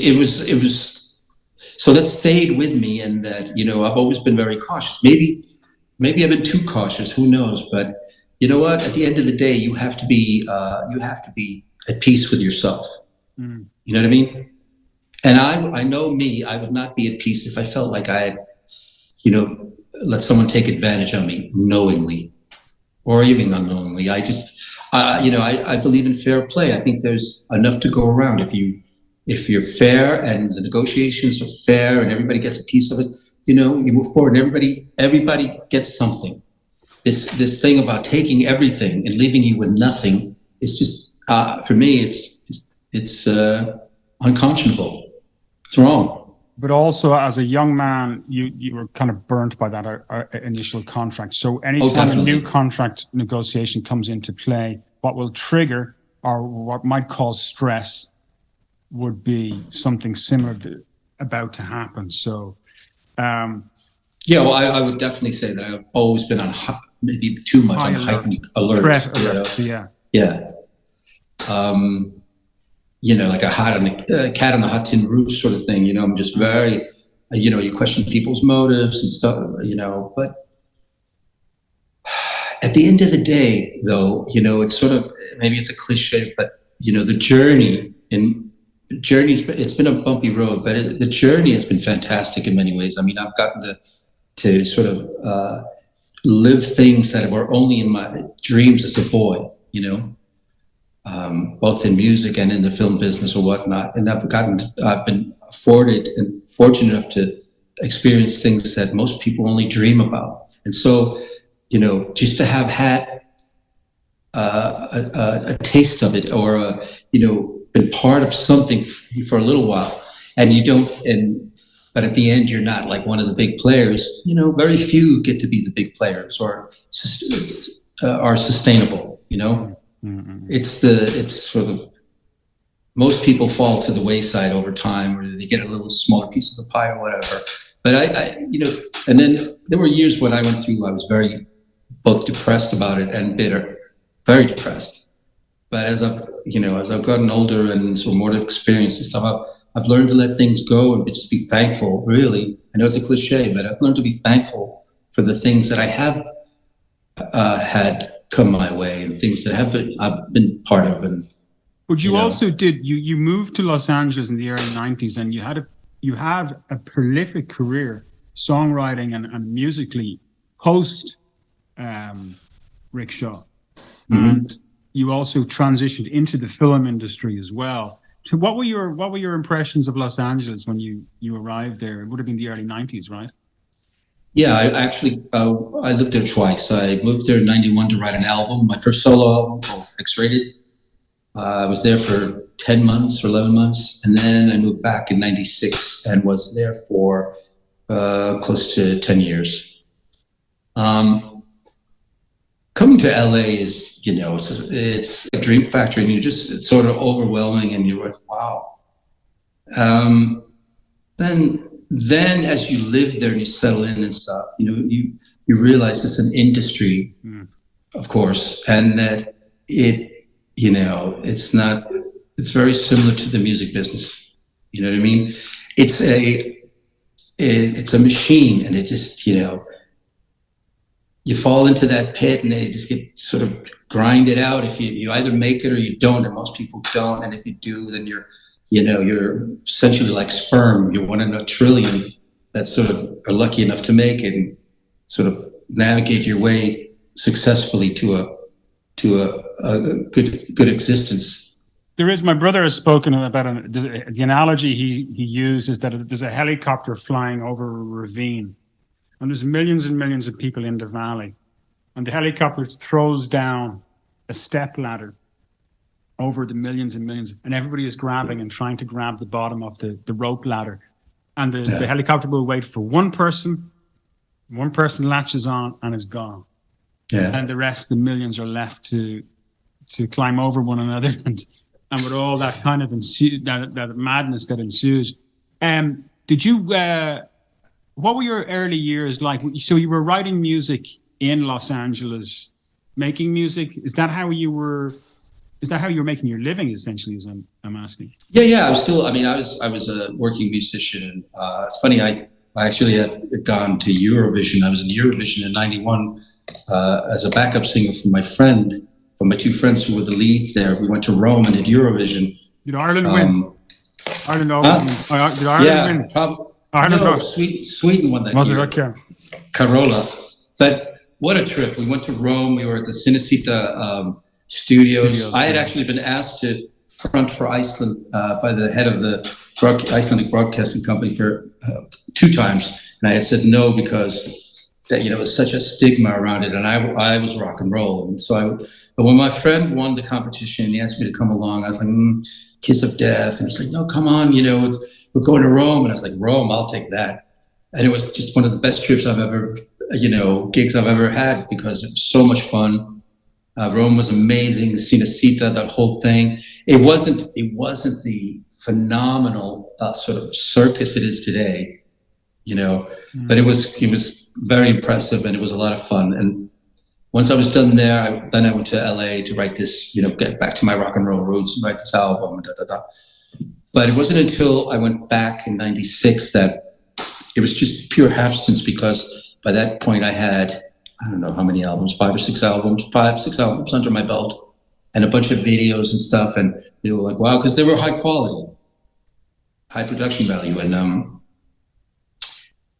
I knew somebody who, from New York, from when I lived in New York, he had moved to L.A. and he had teamed up with a guy named Donnie Ward who had some success for an independent film called My Life's in Turnaround.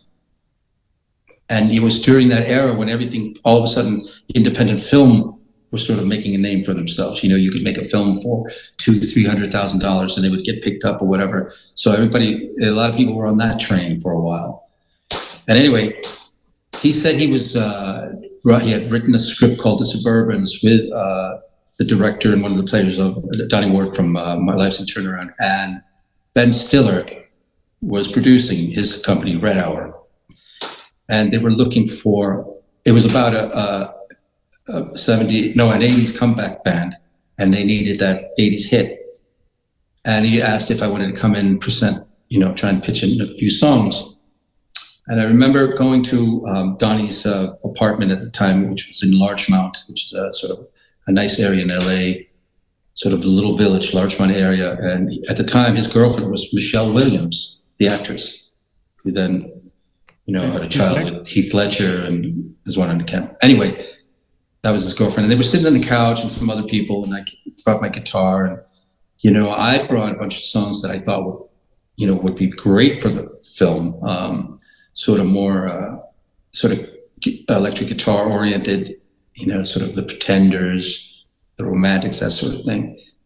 And nothing was happening, nothing. So I was like, well, that's it. Started to pack up my guitar. He was like, are you sure you don't have something else? And oddly enough, the night before, I had written this idiotic sort of what I thought to be a bubblegum pop song. I mean, I wouldn't play it for anyone. But for some reason, I was like, yeah, I have this one little lame thing. It's about, let me hear it. So I played it to him. And he just lit up like a Christmas tree. He goes, I love it. That's it. That's the song. It's called By Your Side, which then became sort of, it was the single for the film, and it was their one hit single. As the story of the band, that was their one hit single. And that movie had Jennifer Love Hewitt in it, and Will Ferrell, Amy Brenneman, Ben Stiller, and Jerry Stiller, Craig Bierko, just to name a few. And also J.J. Abrams was a producer on that, but that was before he became J.J. Abrams. Yeah.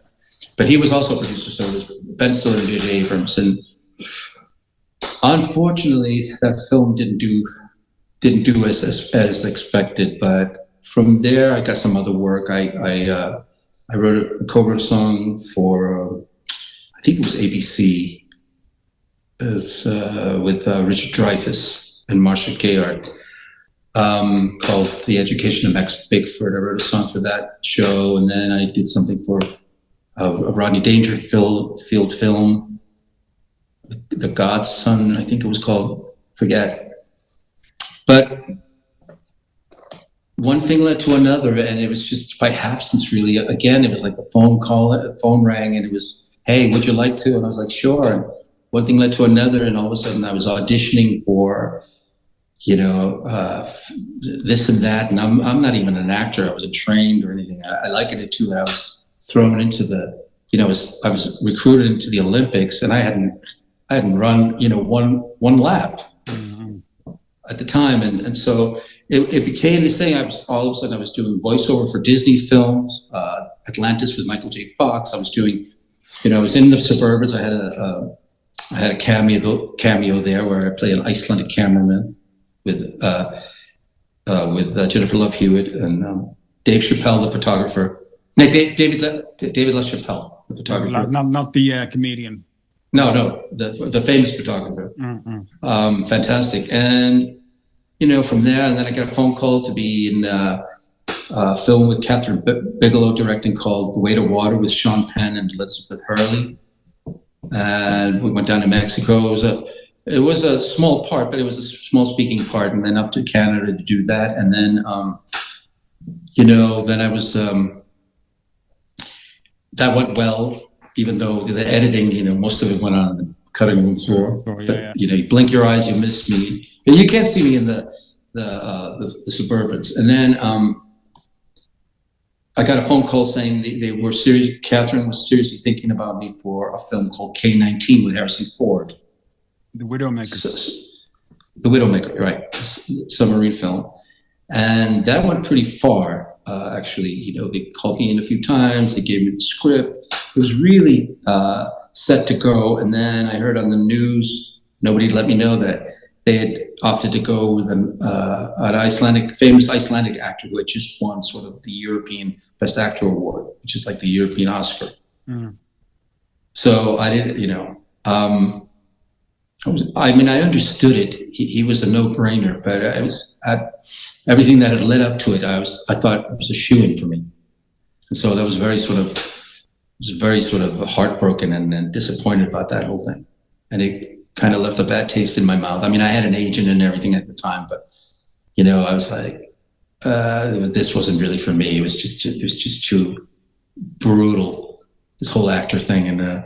And again, like I said, I wasn't a trained actor or anything, but they saw something that I could do and stuff. But I just felt that, at least in music, you can, you especially today where you have home studios and stuff, you can call the shots pretty much yourself. As where in film, if you're an actor, you're very much relying on the phone ringing, someone giving you the green light, sort of hoping and praying for that moment all the time.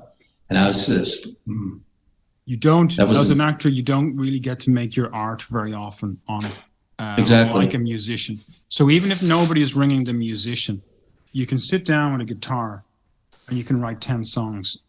And nowadays you can put them on an iPhone and probably record them and produce them. Yeah. Whereas if you're an actor, it's tricky.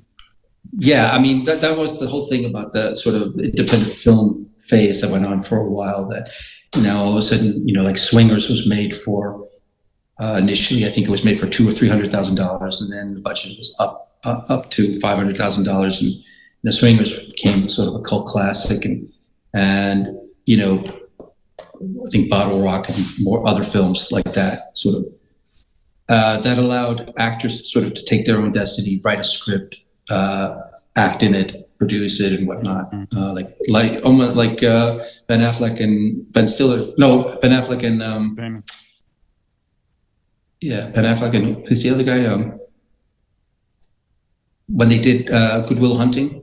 Well, that was Ben Affleck and Matt Damon. That was Harvey Weinstein. Matt Damon, right? That was yeah. But they wrote that script. Yeah. They wrote that script to be in it, and voila, Yeah. But it's it's for me. It's just too brutal. I thought it was very brutal.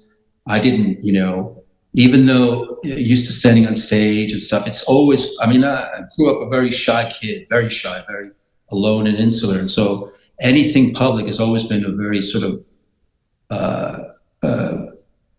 a big leap for me. And going to an audition is horrible. For me, standing in front of people and doing a cold audition is absolutely. I mean, remember I did one at Paramount Studios and it was humiliating because I'd gone in, I think it was for Deep Space Nine or something TV show. And I mean, I'm just new. I had just been thrown into the deep end of the pool like that. I got an agent and boom, I'm sent to all these big auditions. And I knew this wasn't for me. And so I did this audition and I was like, I wasn't so eager. And the casting director was like, wow, that's fantastic. You nailed it. What are you doing right now? I go, nothing. He goes, let's go to producers. I didn't know what that was. I thought going to producers was just, handshaking. Hello, this is Richard Scobie, blah, blah, blah. No. We go, this is in the Paramount lot. They walk me up to the second floor of the building, knock on the door, and he walks in. He goes, I'd like to introduce you to Richard Scobie. It's like 9 guys. 4 of them are cramped on the couch, and then 2 of the seats on the end there, and they're just completely stone-faced. And then I'm sitting in a chair facing them, and not a smile, not a nod, not a wink, nothing. And I was like, I had dry mouth, and my lips got stuck to my teeth. It was horrible. I could just see their eyes glaze over like sharks, And I was at that point, I was just done. It's like, this is not for me. Yeah. So I applaud you. Yeah, well, in acting school, and they teach you how to act, but it's very hard to teach people how to handle those scenarios, those environments. Like, how do you teach somebody to walk into a room where there's 9 executive producers who could with your future literally in their hands, potentially, and how you handle that emotionally and intellectually and in terms of your confidence, and it's really, really hard to handle that. Well, I mean, when I'm doing this, I'm in my late 30s, right? Late 30s, about to turn 40 or whatever. And so I'm an old guy at this, but they didn't see me that way. They always saw me as at that time, sort of fresh faced, blah, blah, blah, blah. But I mean, all these actors, as you say, how do you learn? By auditioning. Actors start early, just like musicians. They start young, some with the Disney Channel or whatever, and they just grind at it year after year, and they go to a million auditions to the point where the casting directors get to know the children that haven't fallen to the wayside, and they get to see them grow, and then they start to trust them, and then like a Jake Gyllenhaal or somebody like that, and then he had been doing it for years, and then he got a break, and he was in some movie as a kid, and one thing leads to another. But that's how you learn. You just you become numb to it, I guess. Yeah, repetition. Repetition. So you carve out that career, and then you move into screenwriting. You go back to college. Well, yeah. The screenwriting thing actually happened by accident. That literally was a phone call because I was with a bunch of Icelandic mates at a famous landmark restaurant bar in L.A. called the Formosa, which is on Santa Monica Boulevard. I think it was used in L.A. Confidential even. It's a famous watering hole. And we were there, and all those guys were filmmakers. I wasn't even a filmmaker or anything like that. And there's a cameraman and a producer and a writer and a this and a that. And, one of the guys there was a writer, and I start telling him about an idea for a ghost story that I have that would take place in Iceland. And everybody seemed riveted. I was telling the tale what it would be. And then the night ends and nothing comes of it. Then a few months later, that guy calls me up from nowhere and he says, remember that ghost story you were talking about, blah, blah, blah. He goes, what do you think about us writing a script about it, right? And I was like, I know nothing about writing a script. He goes, I'll teach you.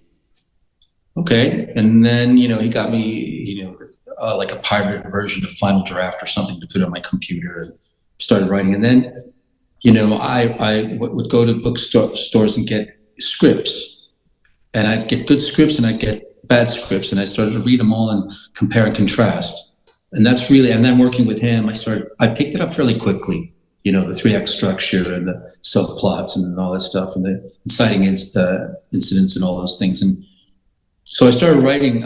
We wrote the script together, and it did really well at the Nichols Fellowship. It got it into the top 10, that script. And then we kind of went our separate ways, and because we had sort of grown apart, and then started writing scripts on my own, and it would make more sense to apply to the Irish Film School. which I did. National Film School. Yeah, National Film School. And that's where we met. IADT, 2000. Yeah, fantastic experience, fantastic people. I loved every minute of it. And, you know, from that, I wrote another script as my master's, for my graduation. And that got really good feedback from film festivals as well. I had that rock and roll comedy that I had written, which placed in the top out of 10,000 scripts submitted at the what's it called? The film festival in Texas. South by Southwest. No, it's another one. It's Austin Film Festival. Oh. Out of 10,000 scripts, I made it into the top 22, so the top 2%, and that started a whole other. So then that started some negotiations with other producers, and things were on a roll. So I had 3 scripts at once that I was optioning. That were doing really well in film at screenwriting competitions, and so. For people who don't know the film industry and they're wondering what optioning means, it essentially is you will be paid for the IP, for the script for an extended period of time, maybe a year, 2 years, or 3 years. Yeah. So the point is you can make a living optioning scripts. Essentially, it depends on how good you are and how you know. The thing is that if you're in Hollywood and you're a nobody and you have a script, you're not gonna be offered the kind of money I was offered in Europe, because there's so many people that have scripts. Everybody and their mother has a script in their back pocket, and so you know they can option scripts for $1, $5, $100, whatever. I was in a position, and luckily so, that, you know, these were also, you know, up and coming producers who believed in their ability and believed in the IP, the scripts or whatever. And so I was being offered very decent money for my options, which is exclusivity to that script for a year and a half or whatever. Only they can have the rights to it. Mm. But if it isn't made within that period, it goes back to the client. Well, they usually have a clause where they can, you know, extend it by another year or year and a half, and then they have to pay you X amount again, right? And so I was doing that to like 3 scripts. I got optioned and I got paid well and blah, blah, blah. But for me, it was about getting it made because I believed in the projects and stuff. But as time went on, you know, for various reasons, they couldn't raise the money, or there was infighting among the producers, or whatever. You know, things didn't get made, and so you know, my last sort of set of negotiations was about a year and a half ago, maybe a little more. Was the one I told you about earlier, where you know, we had been negotiating for a few months and everything was going well, and then they wanted all the publishing for the music that I'd written for the film. And when I said no, then that was the end of that. And so, you know, it's been quite a journey. It's been very educational. I've learned a lot and stuff, but I was tired. I was tired of it. I was asked to write some other scripts, and I was just like, well, I've written like 5 or 6 scripts. I don't want to write another script that doesn't go anywhere. You know, there's no incentive at the moment. And so I'm a little tired of it. And so I decided to, you know, put screenwriting and the pursuit of getting those films funded and made on the back burner and return back to music, because that I can control more. Mm-hmm. And Rikshaw has decided to begin the journey again. Reanimate, come together? Yes and no. I mean, the thing is what I decided to do, because I had stepped away from music while I was pursuing the film stuff, was, you know, I had all these songs, demos that I had, and I decided, well, you know, I want to release them. Don't know if I have any kind of a following anymore, or any kind of a, you know, but I have a need to release them. So I started on this journey to release an album, but then got hit by COVID, and there was no sense in doing it. So I kept writing, and that has now become a double album of 18 songs, which I'm done with almost 11 songs mixing. I have 7 more to go.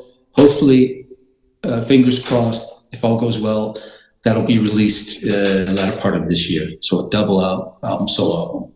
My second solo album has 2 albums, so 2 and 3.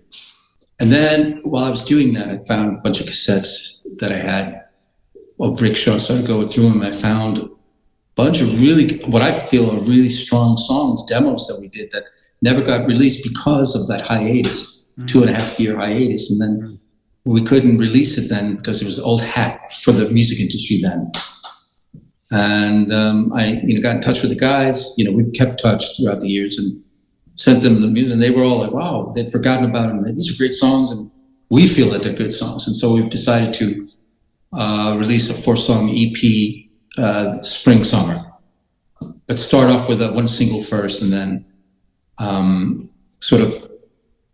we started with a 4-song EP back in the day, and we're going to see if this is the end with a 4-song EP again. But, different, man, nobody's chasing any carrot, proverbial carrot now. Now it's just for the need of creating and sort of putting it out there. Yeah, so simply for the enjoyment. So back in the 80s, you were chasing something. You were chasing the dream. Chasing the dream. Yeah, but now you're putting it out, which is fantastic, and something that I look forward to, and all your friends and fans look forward to as well. Last question. Well, you've kind of answered it already. What does the future hold? Well, just that, do keep on being creative and see, growing, challenging myself creatively. I probably would like to maybe write another screenplay because once you force yourself to sit down and start doing it, it's quite enjoyable because you're immersed in this world that you're creating. But I mean, I haven't given up on sort of getting my films made. It's just, again, it became an issue with when you find out what it takes to get a film financed and made. It's amazing that any films get made. Yeah, it is. 90% of scripts that are optioned don't get made. That's the thing. And when you see the hard work and the hours and the toil that goes into developing an idea, writing the first draft, then rewriting the first draft, and all this stuff, and then going to find producers and financing stuff, and then you think, you spend years doing that, and then when you think about it, what's the end product? Well, if you're lucky that it's in a few cinemas for a week, or it just might be a hit, and that really is the addiction, and that's what people are chasing. It's that the opportunity, because if it does hit, your life is changed irrevocably forever. Well, that's the thing. It's those phone calls that just one would actually pay off. But for me now, I mean, it was a combination of sort of, you want to hear your songs played or your script made. But for me, it's more about you have a story to tell. And you think it's an interesting story. And you think it's a story, like say my script, The Borneo Boys, you think it will bring something to people's lives like other films have brought to my life, joy, laughter, maybe even a few tears, compassion for the character or whatever. That's more sort of my motivator, is to put something out there that actually touches people. I don't believe in chum for the masses. That's not where I'm at. I'm not interested in anything like that.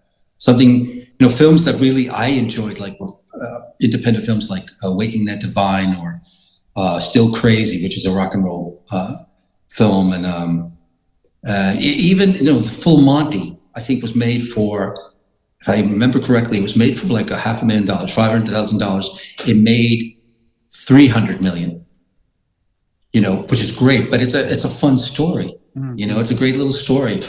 And that's the thing, is to tell, if you can, a unique, touching story that people can relate to.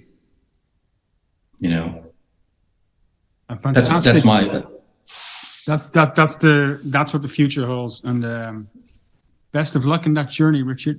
It's been fascinating, endlessly fascinating talking to you. So, likewise. Thank you for that, and good luck. Thank you, mate. Take care.